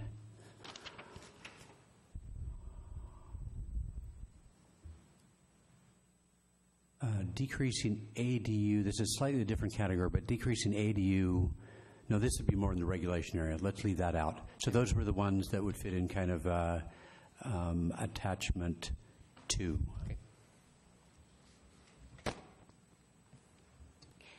So I might just jump in here. We find ourselves in a place, actually, that the Planning Commission found themselves in, which is that there is such a huge wealth of items here, and the goal was to try to determine which strategies the council is interested in, which ones they're not so interested in, and then set out prioritizing. The Planning Commission went through and sort of heard the pros and cons of all the strategies, which is something that Arthur is ready to do. And then they took an approach of actually voting individually, sort of what Dr. Curtis has done, for the ones that they were most intrigued by. They thought these were strategies that might be worth considering. We aggregated those results, and then that was the foundation for the next discussion. So I don't know if the City Council thinks that would be useful. If, for example, Arthur went through, provided pros and cons of the rest of the direct assistance strategies, the City Council thought about those strategies and tried to determine which you thought were interesting. You could do it anonymously, independently. We could aggregate and then talk about it from that point, or whether you want to go through each one of these and make the determination of it's something you want to continue looking at or you don't want to continue looking at. But I will tell you that that will be time intensive. So we would not finish that, certainly, tonight. And if I could maybe add a little context, especially for this first one. A is got a number of items under it, and it's been really helpful to get sort of an input of, well, if it's done the right way, then potentially yes. As we said, the answer, we're not trying to get the answer of which ones you are going to do and what level or anything like that now. Right. The question is it timely enough that you should want to have, do you want to have a conversation about the general theme of A, providing local funding assistance, and provide whatever insights you'd like to now about framing that conversation, but you then use this, do you make that a priority for the council to have a fuller conversation? Now, in a few months, there'll be a lot more information from the ARCH collective conversation that will be very related to this topic. So that timeliness thing potentially is out there because all the ARCH members have been talking for 2 years now, and we're about ready to sort of bring back something. And so the question to sort of simplify it to some extent for a number A is this a timely year for this council to look at this in more detail, understanding they want which things in particular they're interested in exploring in that conversation?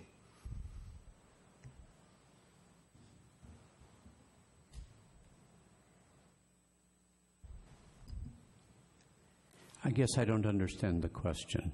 So out of those, bullets and sub-bullets and things, I picked 2 of them that I thought are worth doing. So that means the whole area you'd look at, or do we actually have to pick which sub-bullets? That's what I'm saying. You can just take the top line and say all this rest fits underneath it, and therefore we want to talk about A, but these, and you may want to put some guiding parameters around what your conversation should be, and not limit yourself right up front that, oh, we only want to talk about the 3rd bullet under 2 or the 2nd bullet under 2. You could say, we want to do A. We want to look at it because there's a wide range of things here and we want to understand them better before we make a decision on which way we want to go. But is this a timely year? And I'd almost say it's hard to break, if you say now you just want to look at the state legislative tools, you're sort of saying, so that's the only thing we will look at as we go forward. And you could do that. You could decide one of the subcategories you want to focus on, and that's what you want to focus on, or you could take the broader topic and say, no, let's look at the broader topic with some guidance. So you go either way. So I guess to follow up then, so I picked 3 out of those 5, so I guess I would say, yes, this area is worth looking at.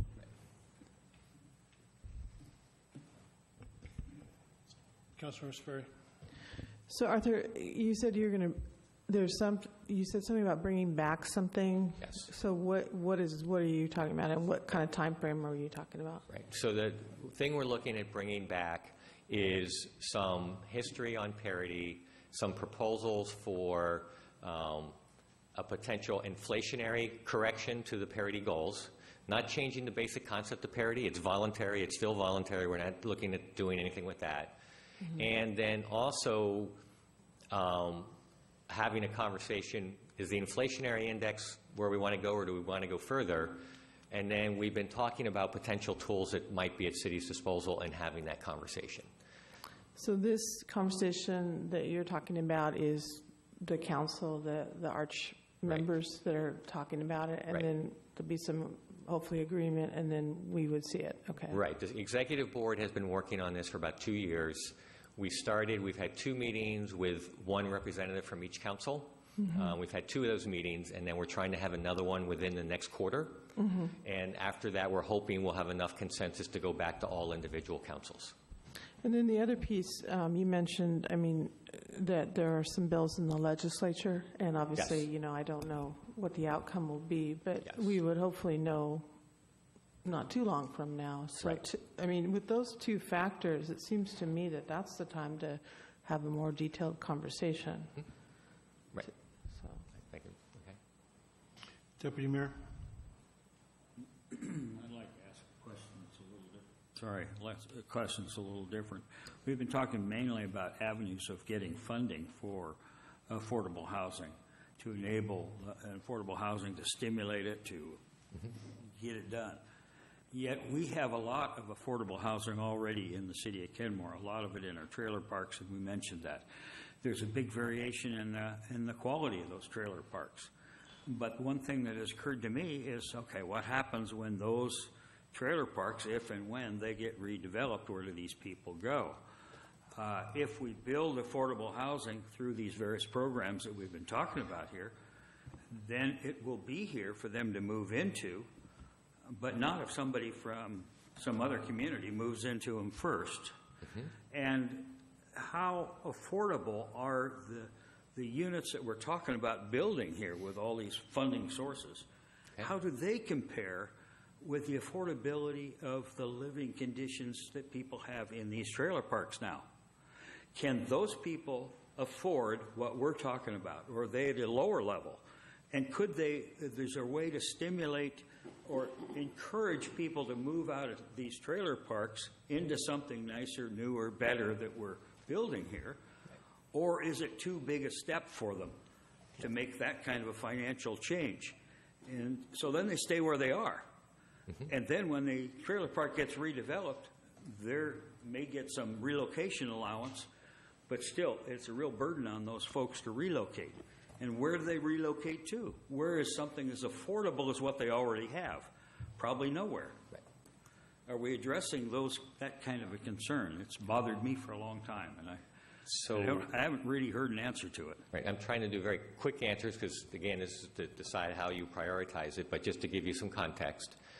Preserving existing housing that's on the market or threatened to be lost through market activities has been an area that projects through the trust fund have been supported for a very long time, and we've always said that's one of the things we want to try to accomplish. We have actually helped a group who bought a market-owned manufactured housing community so that they could keep it in that use, and they did infrastructure cleanup and things like that. So we've actually, literally, the solution once was deal directly with the park. Your point about affordability and can they move, the affordability is all over the map. It goes from homeless to people at 60% of median. So there are a wide range. We are trying, that's been created because of all the fund sources that are there. So the answer would be yes, there's different affordability levels when programs are done. And then finally, to your point about one time, everything done through the trust fund is a one-time contribution. So those projects get assisted once, and in fact, some of them actually pay the cities back over time. So Bellevue, because they've been doing it the longest, they've gotten back, I think, 6 or 7, maybe like $5 or $6 million of repayments of projects that they previously invested in, which they put back into other projects. But generally, the trust fund, in fact, when we go look at some of the ideas on the other page, we don't fund the things where the housing, we put in money for housing capital that is intended to be a one-time contribution. Once we've had one project come back and had problems and they needed more money once, but it wasn't intended to be that way, and and now they're starting to pay back some funds. So the trust fund generally works that way as one-time contribution. But my thought was, is there a way, and I think Seattle has approached a method of requiring redevelopment of properties to include a certain amount of affordable housing, not funded by the city, Right. but part of the cost of redevelopment. Now, there's a balance, I understand, between stimulating the building of affordable housing, and if you have too tight of restrictions on it, you hinder the development of that affordable housing. Right. You don't want to suppress it. Right. You want to encourage it, right. but at the lowest cost of the public, yeah. So it's a tough one.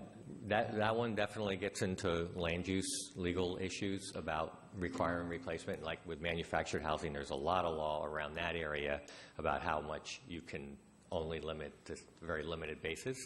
But that would be a strategy that would fall under more of the regulatory approaches that we're looking at. So I would note that for that kind of conversation. But it's noted. I'm sorry, Curtis. As I listen to you talk, maybe instead of us getting into too many weeds and wanting to do too many things, Arch kind of already does what I'm thinking. So, as an alternative to us getting into all the details, just to say, well, maybe we should just increase our funding to Arch. They already do sort of focus on the one-time things. They have their eye on the whole market. They instead of us becoming experts in an area we're not experts in, let's just rely on somebody else. Right. I'm not saying we should go that way, but it's just a thought for our council. So if I could jump in this, I want to go to this next slide to make a general comment. I don't want to go through all 9 or 10 of these, but I want to make the point, because you just sort of made it for me, is here is a list of different types of things that could be done. Half of these we have done through the Arts Trust Fund. We have the Ready Fund. We've done down payment assistance program for first-time buyers. We have home ownership programs for first-time buyers as well as sweat equity.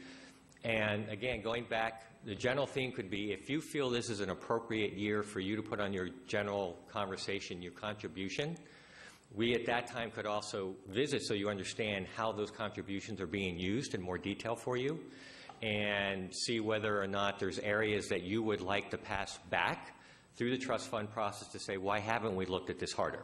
Preservation got on our list a long time ago because the city said, and we brought it to everybody, and they said, yeah, that's important. Ready was a regional conversation, and we went to the cities and said, what do you think? And we said, we could use Ready, so we contributed to it.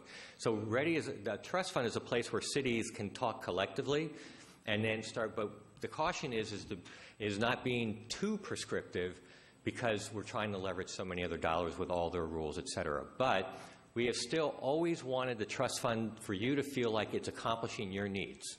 And so if you want to talk about the amount and the contributions and your goals, we could also talk about what makes you feel good about using the funds, so that we can either say we're doing things like that now, or that's an interesting thing, let's take it to others so that we can see if it's of mutual interest.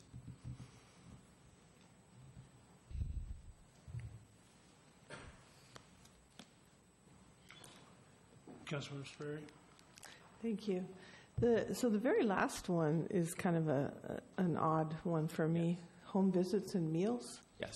So that would be one of those ones that I was going to say, if I go through all the pros and cons, we haven't funded that because it's an ongoing support, and some cities have, but the Arts Trust Fund hasn't been a vehicle for doing that because it's more of an operating, ongoing expense. Yeah. Okay.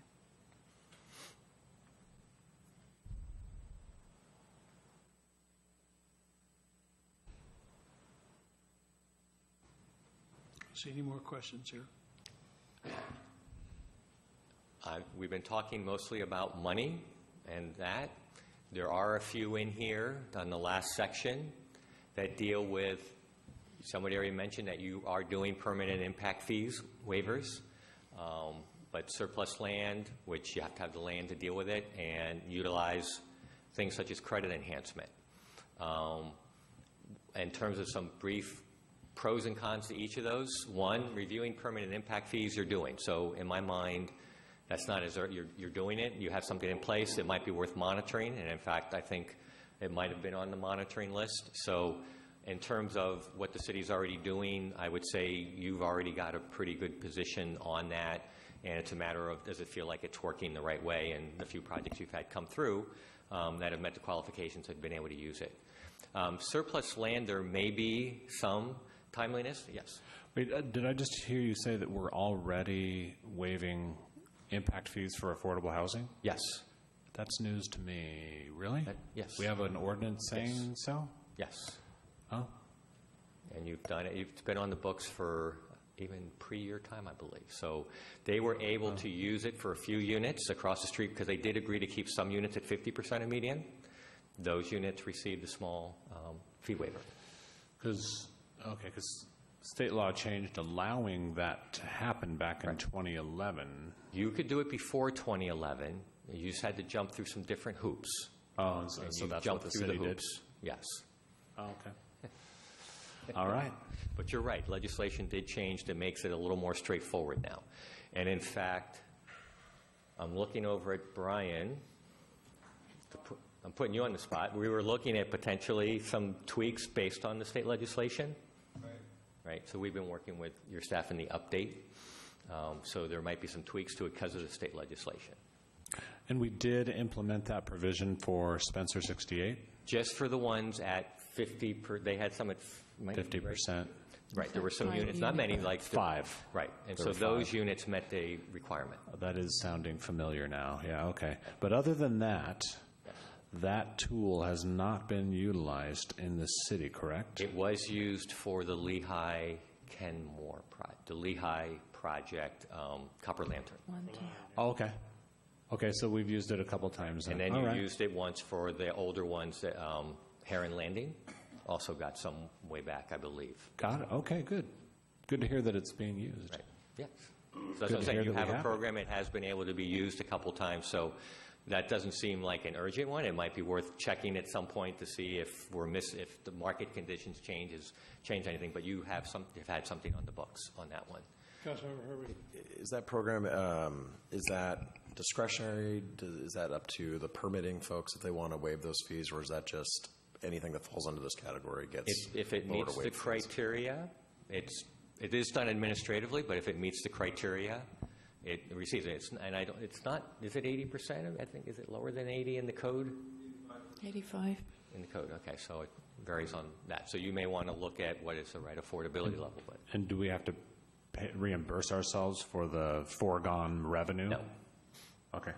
You may have in the old days, but now that's why we might do the tweaking. It's very clear in state law, up to 80% of a waiver, you just do it. You can do up to 100%, and then there's this funny little sentence that can be interpreted lots of different ways on how you meet the requirement. So, anyway. So that's that one, and then, like I said, surplus land, and I've almost turned over to city staff, there may be some timeliness there, not necessarily around city land, but publicly owned land in the community that, which I think shows up as a priority under the land use provisions.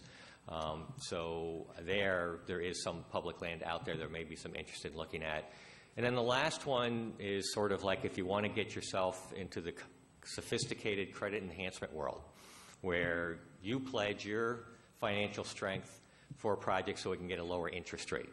And I would say on this one, this is kind of like some of the ones the Commission said, well, that might be an interesting idea, but maybe we're not the right city to be a leader on it because of the sophistication and the complexity of it. I would say that probably you would fall in that category.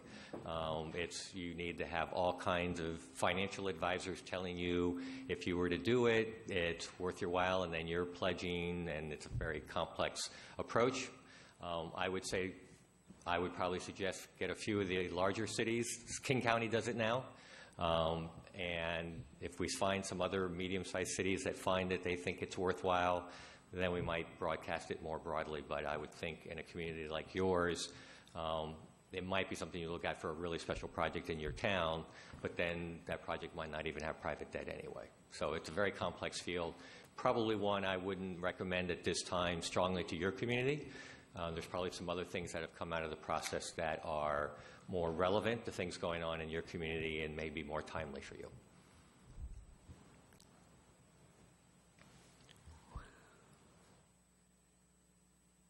I don't see any other questions.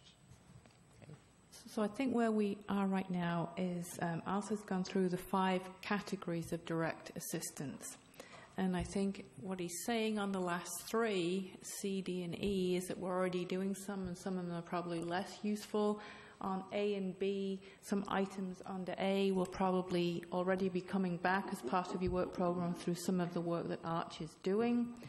And then on B, which was a laundry list of items for targeted programs for funding assistance. So I think there's been a lot of information out there for you to digest tonight. And so we can come back with a response to any specific questions you had in March.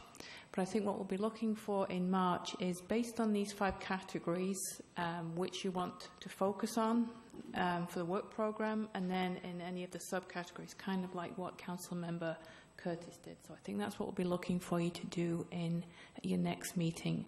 Unless right now there's any specific questions that you want us to come back with, or any information you want us to bring back in March.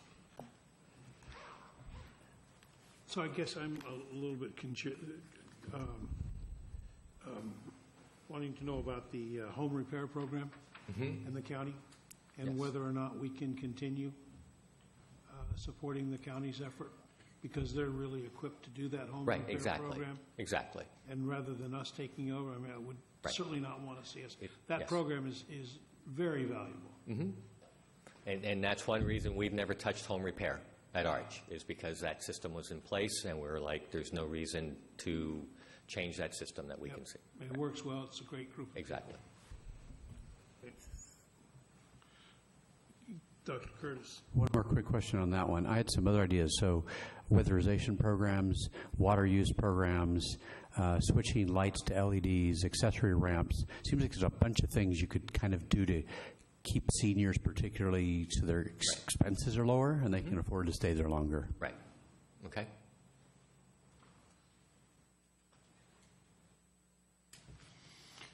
Anything else? Debbie, have you got what you need? Yes, we will say fair warning, we'll be back in March and we'll be looking for direction. So if between now and then, over the next couple of weeks, if there are any questions that you have about any of these direct assistance programs, please let us know so that we are prepared in March. Right, and I think, as was mentioned, what Councilmember Curtis did was, I think, is very helpful to making, like, okay, this is where I'm at in terms of these categories. And I think the hope is that at the end, one of these 5, or 2 of these 5, you would rank higher, and then we would be looking at, and then the others would probably be lower ranked, not disappear, but just sort of get a lower score. That's the main thing we're looking for, and if for that item that's higher ranked, then guidance on what the right conversation is, and more specific, what time frame you might want to look at it, because this is an area that's in the council's purview.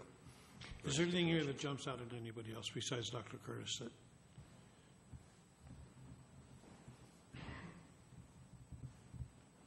All right.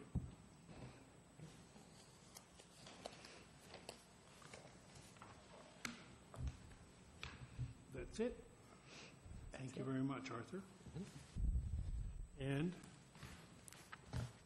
staff. Now, but you guys are still on, so you don't get off that easy. And actually, Arthur is too. I was going to say, I think the next couple of items are Arch-related. Item B. So don't go away. Regional Coalition for Housing, Arch, Administrative Budget and Work Program. Ms. Housley, Ms. Spence.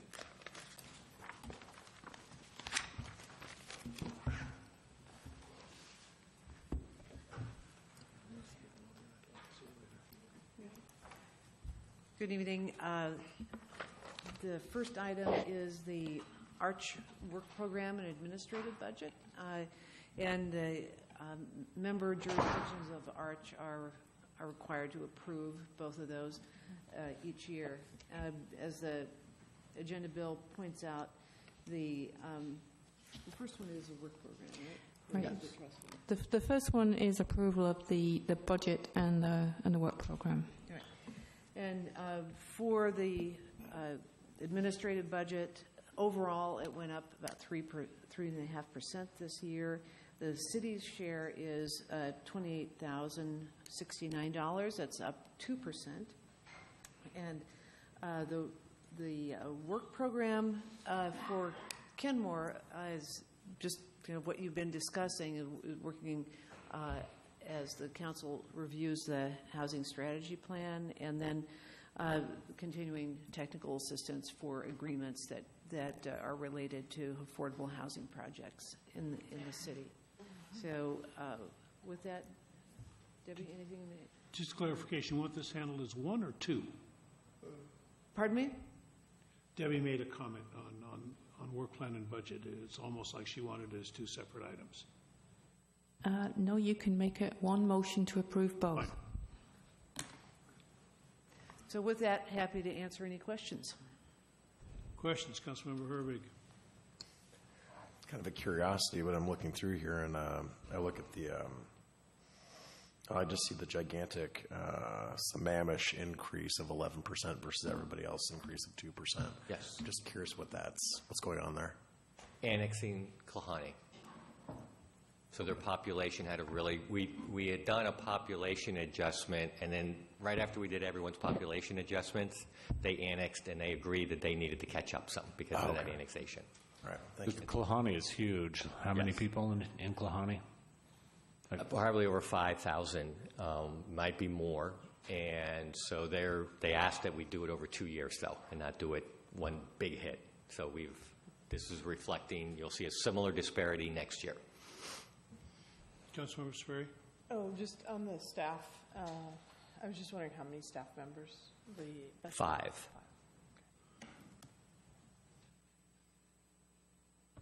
Any other questions? So if there are no further questions, the Chair would entertain a motion to approve the 2017 Arch Administrative Budget and Work Program. So moved. Second. Moved and seconded. Is there any further discussion? Hearing none, clerk, please take the roll. Councilor Danuski? Yes. Councilor Curtis? Yes. Councilor Sperry? Yes. Deputy Mayor Van Ness? Oh, Mayor Baker? Yes. Councilor Herbig? Yes. Councilor Smith? Absent. All right. Next item on the agenda, resolution number 17-291, authorizing execution of documents necessary to fund housing projects recommended by the Executive Board of ARCH. Ms. Owsley. Mayor and Council, the interlocal agreement requires a resolution be passed by cities for the trust fund projects that have been approved by the Executive Board. There are 2 projects, both from Imagine Housing. One is in Bellevue, and the other is in Redmond. The total amount going from ARCH for the 2 projects is $932,429. Of that, $64,287 from Kenmore's prior contributions to the ARCH Trust Fund are earmarked to support these 2 projects. There's no fiscal impact to this particular item because this money is already has been contributed by the city.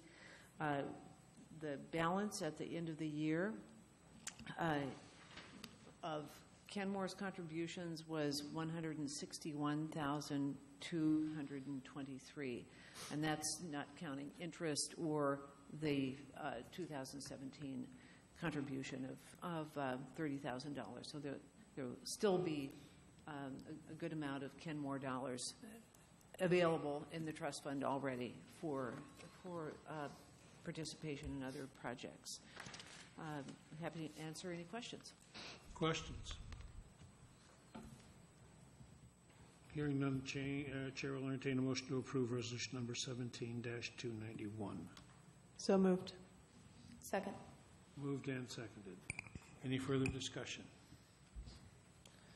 Hearing none, clerk, please take the roll. Councilmember Danuski?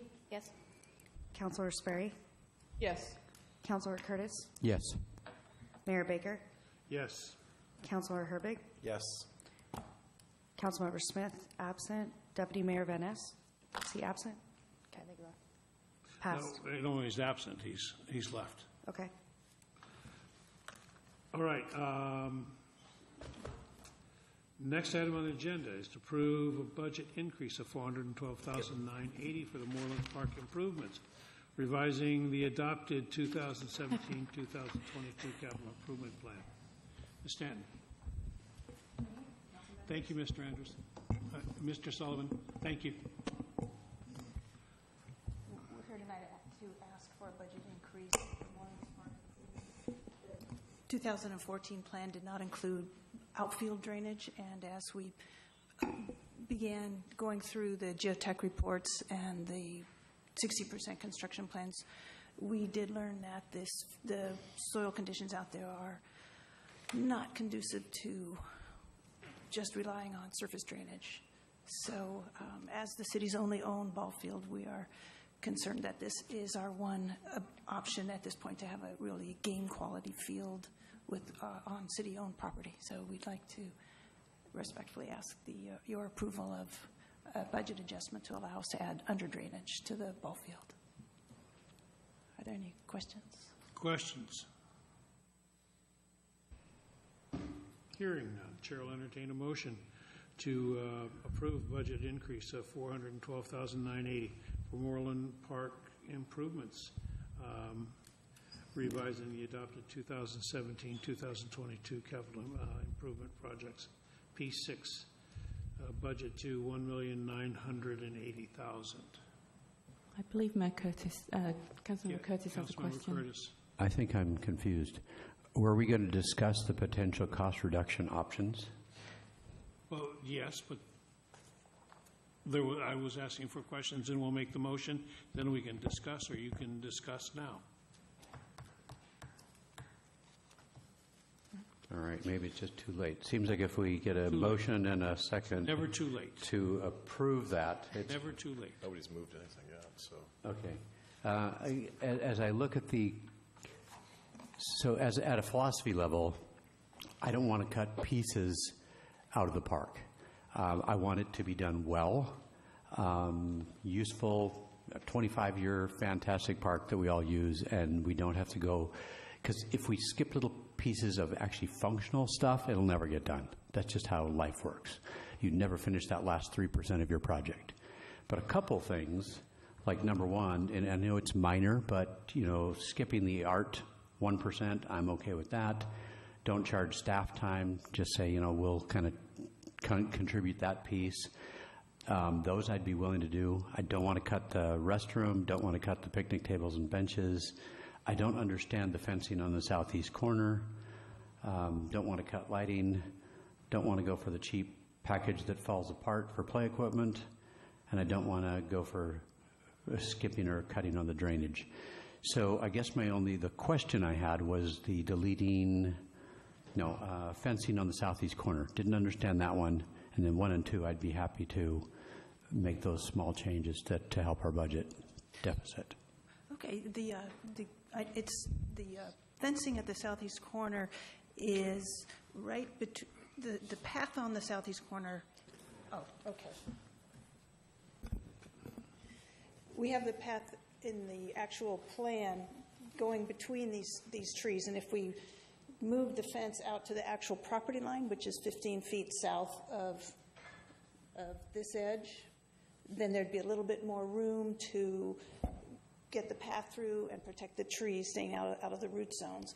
But it's a minor. It's just going. The path is going through a lot of trees right here, and if we had to give up something, that is one of the items we could live without. Everything else that I thought we could live without, we took out when we brought you this revised master plan. Except for that one, we could probably do without that one. Okay. I'd be happy to cut that one too then. So at least it's, a 15, a 20, and a 10,000. I'd like a little bit more explanation, though, about the staff time in that. Are we going to still be able to manage the project properly?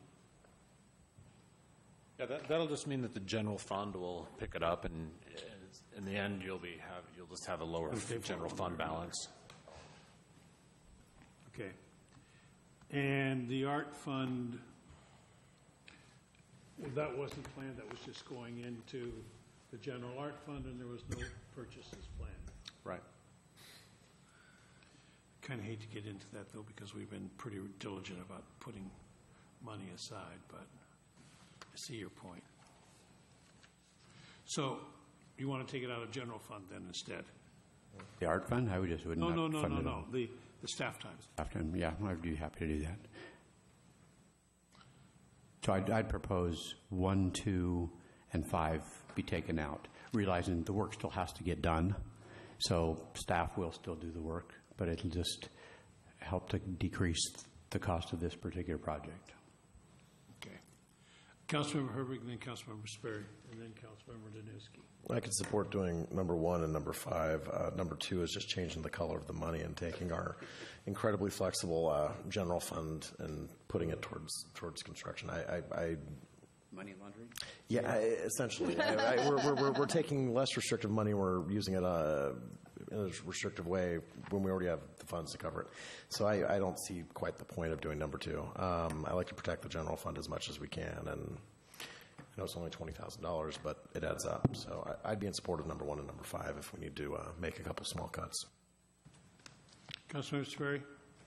Oh, I concur with Councilmember Herbig on number 2, not messing with that. Councilmember Danuski? Yeah, I'm actually okay keeping everything in on this this plan. We've had a lot of conversations on art and doing fun things with that, so I think that's kind of important. And having a useful path, I think, is important. So I'm in favor of just leaving everything in here and doing this project right and being done with it.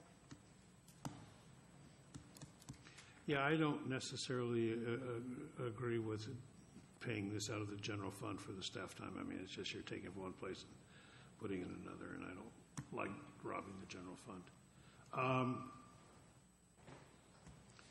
I can see a benefit in the fence, and I can see a benefit in the 1% for art. I'd be happy to modify my position just to do 1 and 5. Okay, so then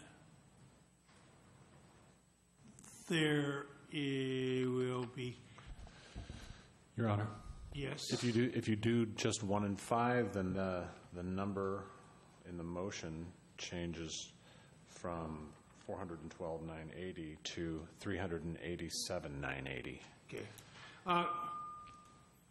Clerk, is the best way to do this is to make a motion on the whole project and then make an amendment to pull those two, since it's kind of hard to pull two when we don't even have a motion. I think either way is fine. Pardon? You could just make one motion that approves the $387,980 total with those 2 taken out. It's up to you. Okay, fine. Yeah, I see what you're saying. What was that number? 380 what? 387,980. Okay. So then, the chair can entertain a motion to approve a budget increase of $387,980 for the Moreland Park improvements, revisiting the adopted 2017-2022 CI project P6.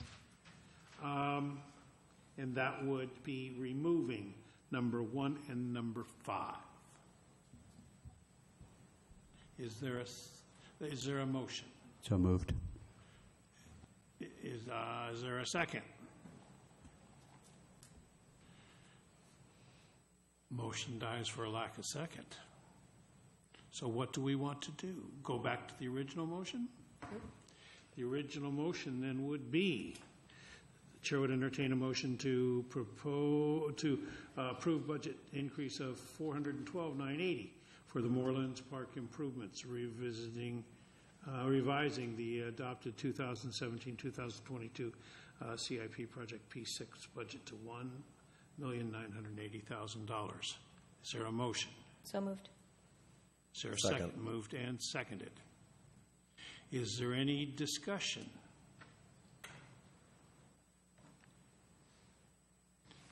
Hearing none, clerk, please take the roll. Councilmember Sperry? Yes.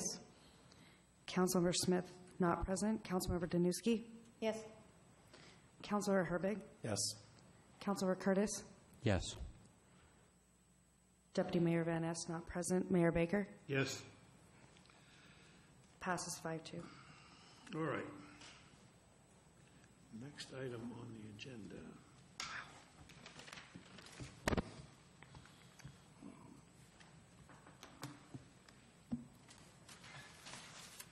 Is item E, 2017 City Council Committee appointments. So,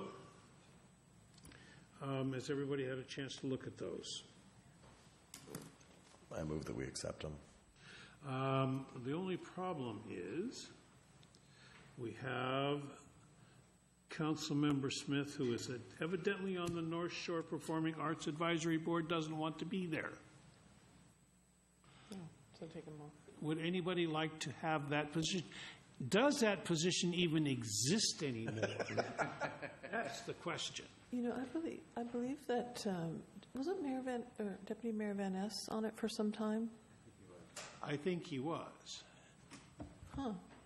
I guess I think we might find want to out. check on that one, because it may be Ellen Van Ness that is on that, and not Councilmember Smith.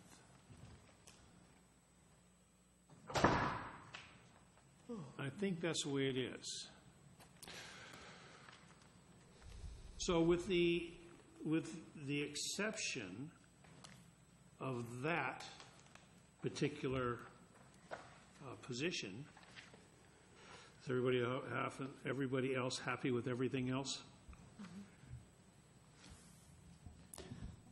Councilmember Danuski? I just have a comment, and reading through this, I just have to say, Mayor Baker, thank you for all you do. Holy cow. That's all. I do enjoy it. All right, so if there are no objections, then with the exception of that one position that we'll verify, then these council committee assignments will stand as written. All right.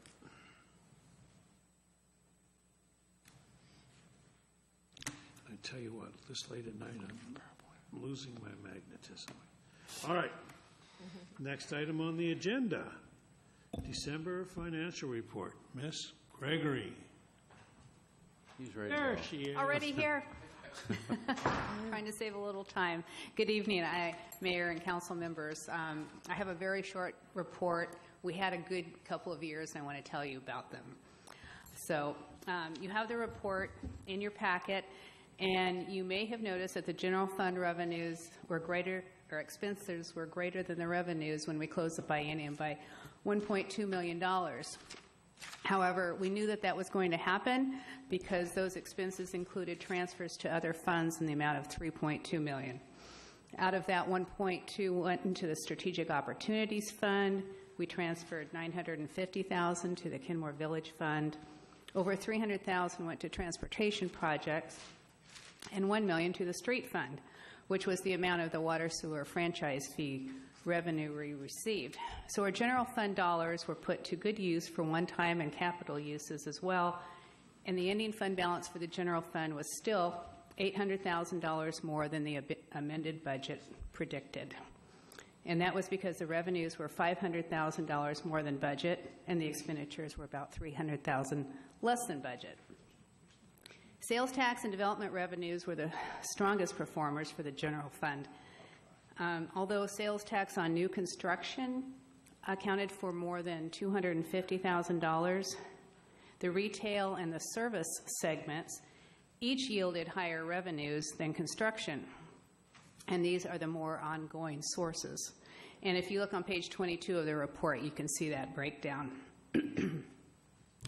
The development revenue chart on page 3 of the report shows the rise in those general fund revenues since they last peaked in 2006. In this biennium, permit, review, and related fees were over $2.2 million.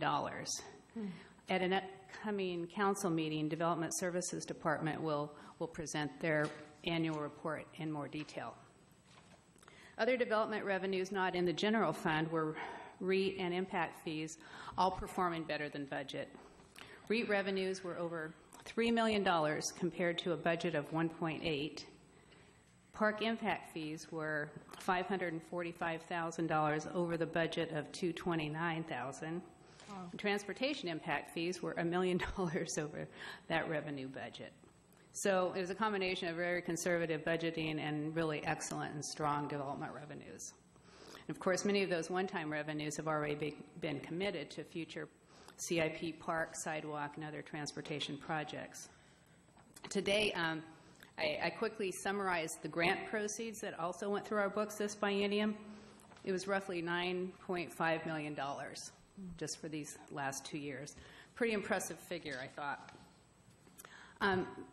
Back to the expenditures for just a moment. In the general fund, the greatest costs over the biennium, besides salaries and interfund transfers, were the police services and jail, which accounted for $7.3 million, city attorney costs of over $600,000, and the LFP maintenance contract, $1.6 million, which that's not all in the general fund, but it's spread between the street fund, the swim fund, and the general fund.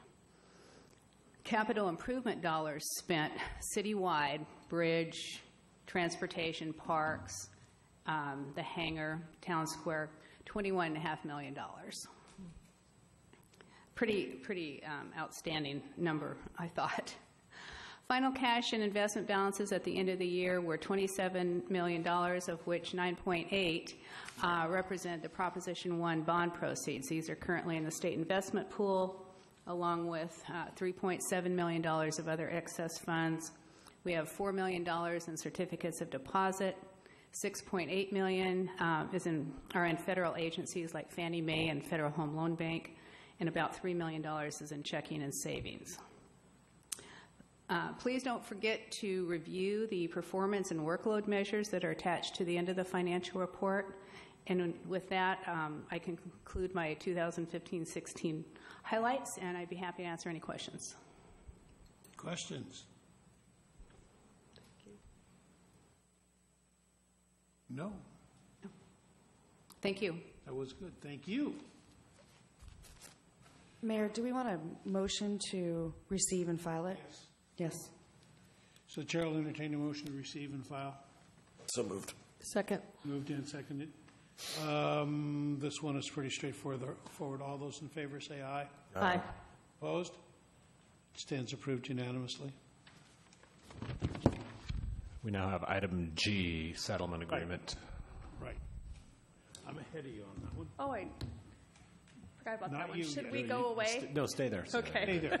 But Brian might come up and join you for So a second. the chair will entertain a motion to approve the settlement and release of claims agreement between the City of Kenmore and Owen Benson, Roger Knight, and 3S Management, LLC, relating to the property at 16570 72nd Avenue Northeast in the City of Kenmore, and to authorize the city manager to sign the agreement. Is there a motion? So moved. Second. Moved and seconded. Is there any discussion? Hearing none. Clerk, please take the roll. Deputy Mayor Van Ness, not present. Councilmember Sperry? Yes. Councilmember Herbig? Yes. Mayor Baker? Yes. Councilor Smith, not present. Councilmember Danuski? Yes. Councilor Curtis? Yes. Passes. All right. Now, staff report. That would be the 202nd and 66th Avenue sidewalk project update. Good evening, Mayor, Council. I'm just going to give you a brief update on two of our sidewalk projects that we have been designing over the last year. First project is the 62nd Avenue corridor project, which is constructing new sidewalks on the east side of 62nd Avenue from approximately 522 or 522 West A had ended all the way up to 185th Street. We will also be installing traffic circles at 182nd, 184th, and 185th Street. This project will be going up for advertisement for a contractor next week, with construction happening mid-June through the summer. And this project was funded with a little over $800,000 from the Highway Safety Improvement Program grant funds. Our second project, the 202nd Safe Routes to Schools project, is constructing sidewalks along the south side of 202nd from 201st Place to 66th Avenue Northeast, and then along both sides of the street on 66th Avenue from 202nd to Kenmore Junior High School. That project is currently an ad for a contractor, and we will be starting construction once school is out for the summer, and that will extend through the entire summer. And that project is funded with also a little over $800,000 in state Safe Routes to Schools funds. The interesting thing about this 202nd project is we decided to add some fun elements to this project, kind of take advantage of some excess right-of-way that we have there at the intersection of 62nd and 202nd. So what you're seeing in front of you right now is a plan view of that intersection. On the left of the screen, we've got a seat wall that is going to be put up against the back of the sidewalk. And then we're going to have some sort of a score pattern within that area. And then in the pavement, we will be putting these orange glow-in-the-dark horseshoes that will be meandering all the way to the junior high school. And then we will also have a pony that's also going to be glow-in-the-dark. So, and that's going to be created with various stones and whatnot. And then the seat wall is going to be, as you see right there, it's going to be concrete, and the seat wall itself is going to be a black seat wall with the orange letter Kenmore on the front, and then the concrete will be stamped with the rustic barn look, and the the monument wall there is going to have just an aluminum plaque with the horse on there as well too. We're matching up with the school's mascot, which is the pony, the colt, and their colors are orange and black, so we're kind of keeping up with that theme. And one of the things that we also did that wasn't shown on the first picture is the glow-in-the-dark hooves are also going to be on the other sidewalk as well too, so they're going to be on both sides. So they kind of place to follow as they go to school. So that's it. Councilmember Herbig. So, excuse me, quick question about the seat wall there. I remember we were, a year or two, we were discussing Kenmore signs coming into and out of Kenmore, and they were coming in at something like $300,000, if I remember correctly. For the two of them, it was they're very expensive. How much is this sign, monument, seat wall, how much is that out of this whole project? So right now, the estimate we have for that is roughly about $60,000 for it. That includes all of the grading, the concrete, the landscaping, the wall itself. It's everything that's artistic about that. So this is actually a fairly simple construction. So it's really not terribly complicated. So, but that's that whole intersection, all the extra stuff that we're doing. I don't have a specific cost on the wall itself. Okay.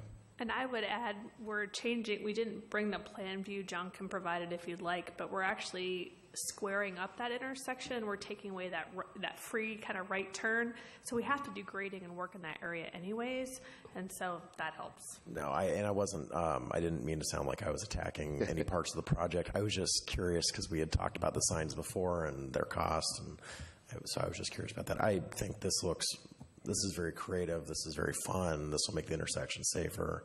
I think this is fantastic. So I want to thank you guys for all your work. Yep, good job. Thanks. Any other questions? Thank you. St. Edward Ballfield update.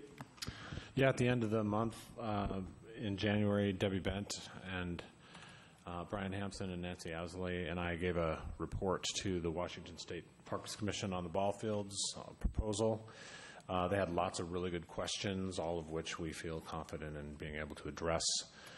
Citizens from both sides of that issue came down to testify as well.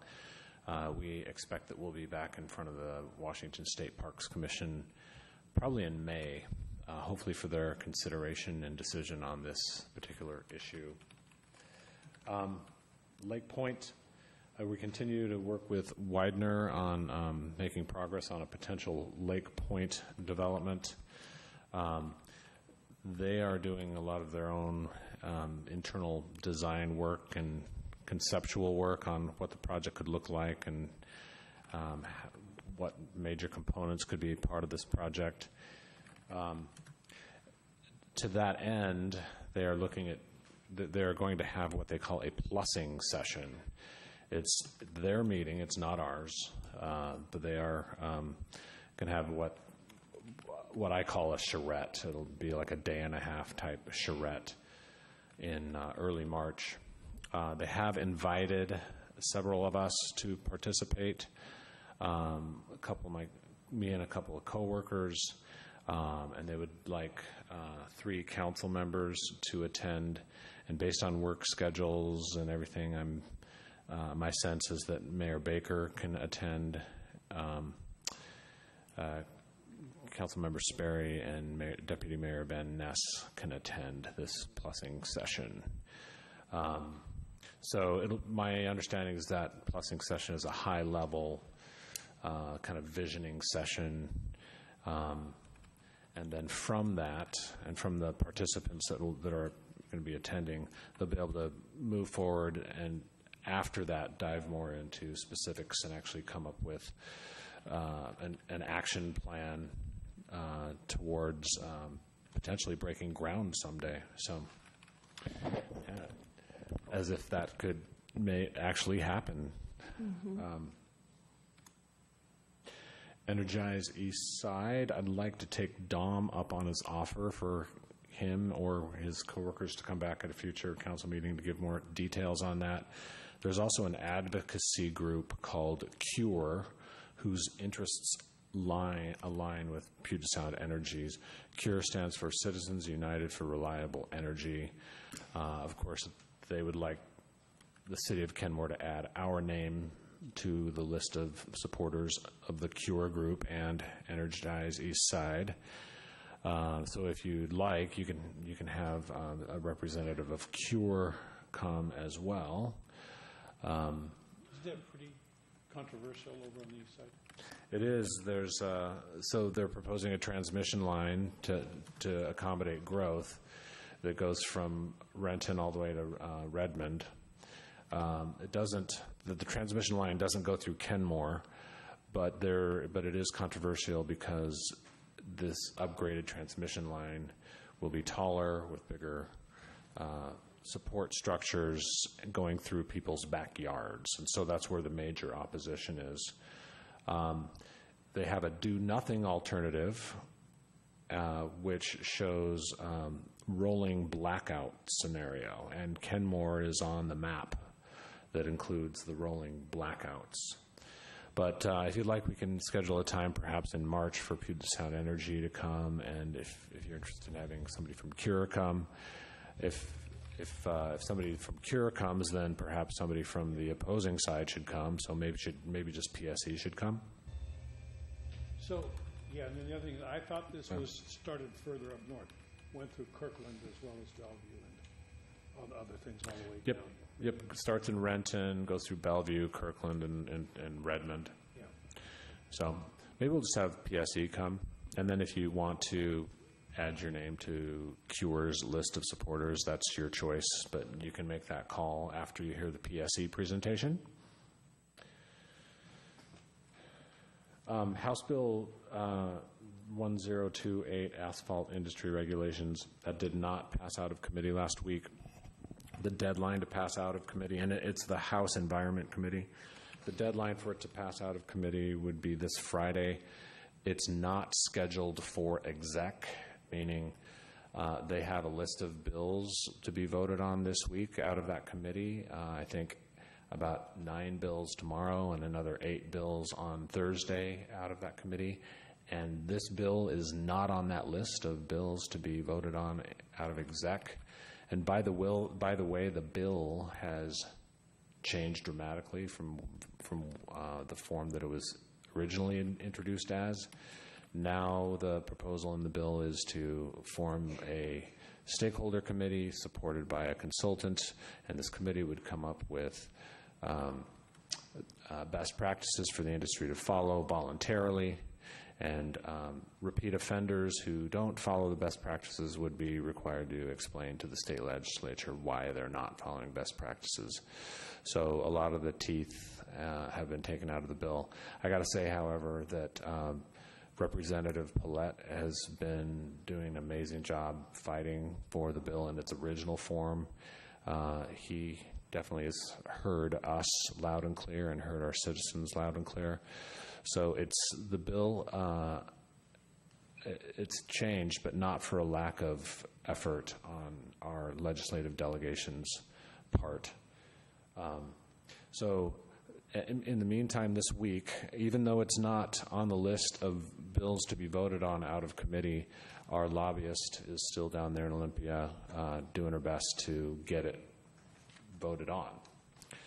I know I was down there and testified in favor of that bill on one of the first hearings, and I agree. Representative Paulette has done everything he could to try to have some teeth in that bill and really look out for the people of Kenmore. So I really, really appreciate his efforts on this. Yep. Also, in your packet and staff report, you have the state capital budget requests update. That's pretty self-explanatory. And then we're in the process of conducting a request for qualifications for federal lobbyist.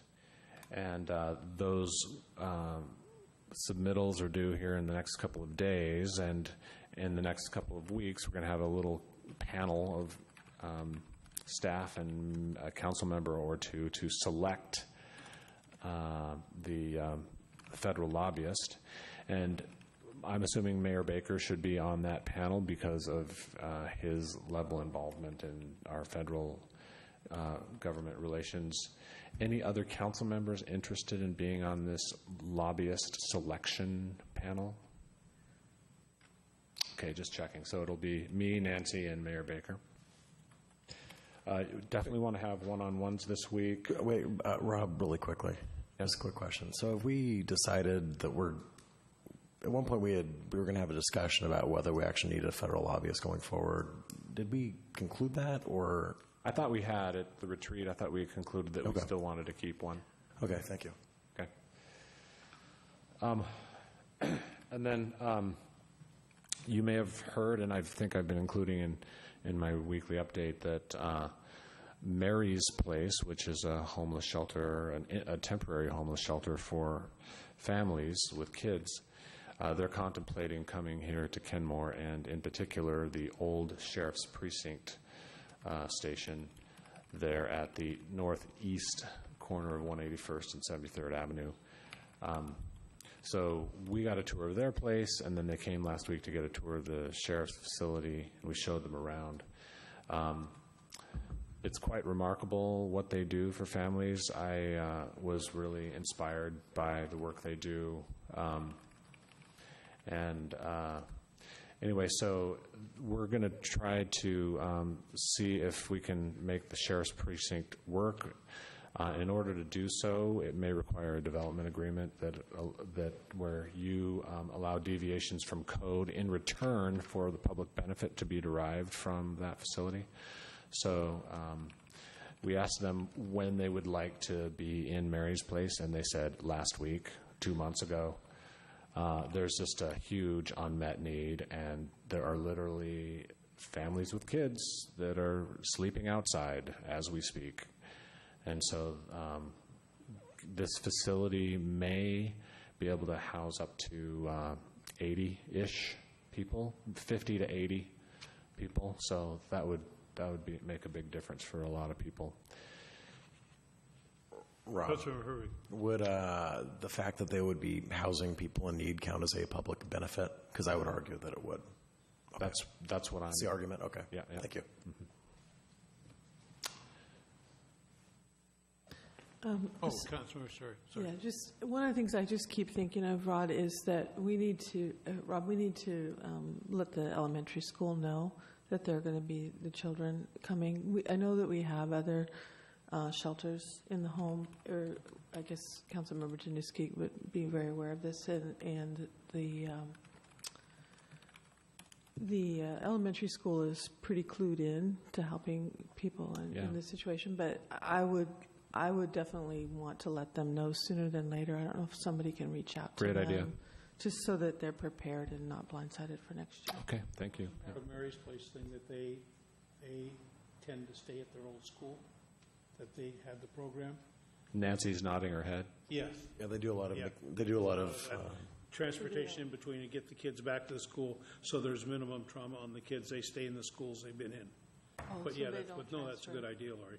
Yeah, it's a lot of McKinney-Vento transportation that they do to get kids to their home school. Yep. So because it's a change in use, we'll be notifying the neighbors within, I think, 1,000 feet, and 1,000 feet. And they also have pretty rigorous background checks and things like that for the people who stay there. So I got the tour of one of their facilities over 130th 99. Very impressive. I mean, they have all the services there for them. Bastyr was even there one day a week doing medical, naturopathic treatments for them. They've got a housing specialist there. They've got an employment specialist there. And their whole thing, they'd love to see them there for less than 30 days. Reality is it's up in the 80s. But they get them out, they get them to work, and they get them in housing. And that is stressed every day. And they work toward that every day. So it's really a pretty tremendous program. And they have are very successful. They have a great track record of getting people into permanent housing. That's awesome. That's much higher than a lot of their peers. So they do some really amazing and work very low with families too. So a very low recidivism rate. So That's wonderful. Yeah, it's really a great facility. All right. that's all I have. Comments, initiatives, Councilmember Sperry. It's pretty bad when the only comment is, I'm really tired and I would like to go home. So that's all that I can think of right now. Councilmember Curtis. Nothing to add. Councilmember Herbig. Nothing to add. Councilmember Danuski. Nothing really to add, although I could definitely split meeting agendas this big into 2 meetings, and I'd come in on the first Monday, anytime to do that. Yes. Okay, I'm sorry to be the one, but there's a number of things going on. First of all, there's 2 versions of a resolution floating around.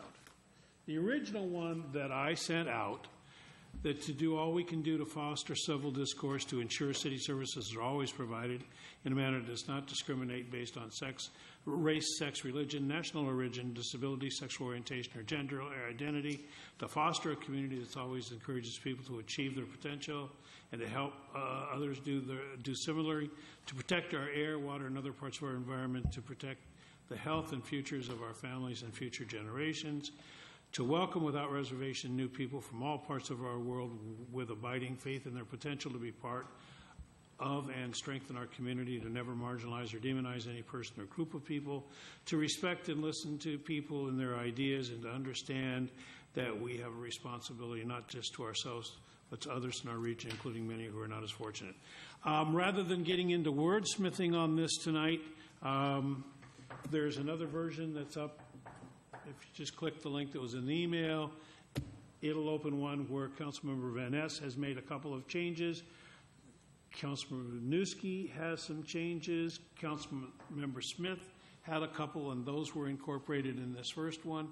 So if we want to continue to talk about this, we probably should do this at another meeting and not tonight. So is there 4 votes here to move this on. Is that a question? That's a yes. That's a yes. Okay, I'm a yes. Can we discuss? I think with 2 of our people being gone already and the hour, Yeah. I don't think it's going to get the serious discussion. No, it's not going to that get any it needs. serious discussion tonight and wasn't intended to. Okay. Councilmember Herbig, you had something? I'm fine with us moving this forward as long as we have a discussion about We adding will have discussion. immigration This status is not, to this. this is not finished. Okay, so that's that one. There's another letter that I sent out to you. Yes. Before we leave that topic, so you do want this on an agenda? Probably so. When? Whenever it fits with you. February 27th? That works. You sure? Okay. Yeah, I mean, So you're going to have a draft, you want this one with the red in front of you for your consideration? that's the one, certainly. It doesn't make any difference whether the one with red or with the one without the red. The one with red has Alan's changes, so let's say that one. No, could I suggest something? Sure. I might suggest that we start off from Mayor Baker's original and then Okay. treat Alan's changes as an amendment that we can discuss. Oh, yeah, Okay, so the one that goes in the packet will be Mayor Baker's original? right. With some reference to what Alan has done, I would hope, so it doesn't get lost. And I think we should all try to submit any edits that we want Right. ahead of time to staff so that we can have those as part of the discussion. And I've got yours. All right? Okay, so I can have this original, and then in the council bill, I can have suggested And I can send it to you amendments. electronically. Okay. Mr. Mayor, Yes. so I'm not sure where this came from. Do you know? But when I read it, I just felt like you could. It felt like it was a bunch of stuff that you could say about anything. It didn't have a real authentic feel to me. And as I looked at it, I thought, a lot of this stuff is in our goals. It's in our little budget things and stuff like that. So if you really want to write a statement, I would suggest that someone who has the time goes and looks and actually just reaffirms what we're already doing instead of just throwing This some came from Mercer Island. This was a proclamation yeah. of Mercer Island. So anyway, that's my thoughts, but let's see. So. Okay. All right, next one is I sent another one around that came from Dow Constantine for the county. And he's asked people to sign on to this. I think we probably all just got an email from somebody just before this meeting asking us to sign on. So. Okay, well, I don't know anything about that. I put a copy of this out. I will be signing on as president of Sound Cities Association, and I will sign on as a city of Kenmore if there are no objections. I would object. I would object. This requires just as much discussion as the first one. I think there's an email out where we can do it individually if we feel that we want to. And you certainly can sign on individually if you want to. I've already signed on, so. So you would sign on individually as yourself, not as representing Kenmore? No, I think it was asking as a council member if you supported it. Yeah. But you're not, I wouldn't be speaking for you, but I'd be speaking to myself as a council member. Okay, I thought you were speaking for Kenmore when you were signing No, on. I would be speaking for if there's objections, then I will be speaking for myself. Okay. And the president of Sound Cities. Okay? So I will use council member or mayor. I'm okay if you use, Myself. as long as you're speaking for yourself, I'm fine for you to use mayor. Okay, fine. All right. So there's still just a couple more quick things. This, I promise, will not take long.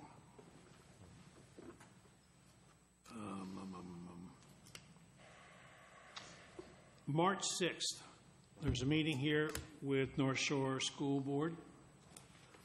So there's a meeting here at City Hall. Correct, Mr. City Manager? What's that? Say it again. March 6th, North Shore School District here. Yes, 7 o'clock. 7 o'clock. March 20th, there will be a joint meeting with NUD. It'll be dinner. It'll be starting at 6:30, and the meeting starting at 7. And dinner will be served like they did for us.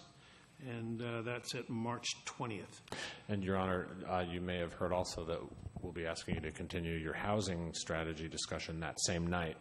So my thought was come for dinner at 6:30, meet with the NUD board at 7, and then at 8 o'clock you could continue your housing strategy. Okay. Last thing is we're planning another Sound City. Oh, there is a Sound Cities dinner here March 29th. Bob Ferguson will be speaking. So that's a Wednesday night. So you're all encouraged to attend, please. Is that at Inglemore? That's at Inglemore. And there will be another one at Inglemore in September where I believe we will have Ed Murray back again. So we encourage you to attend those two. So with that, there's no further business to come before us. We're adjourned.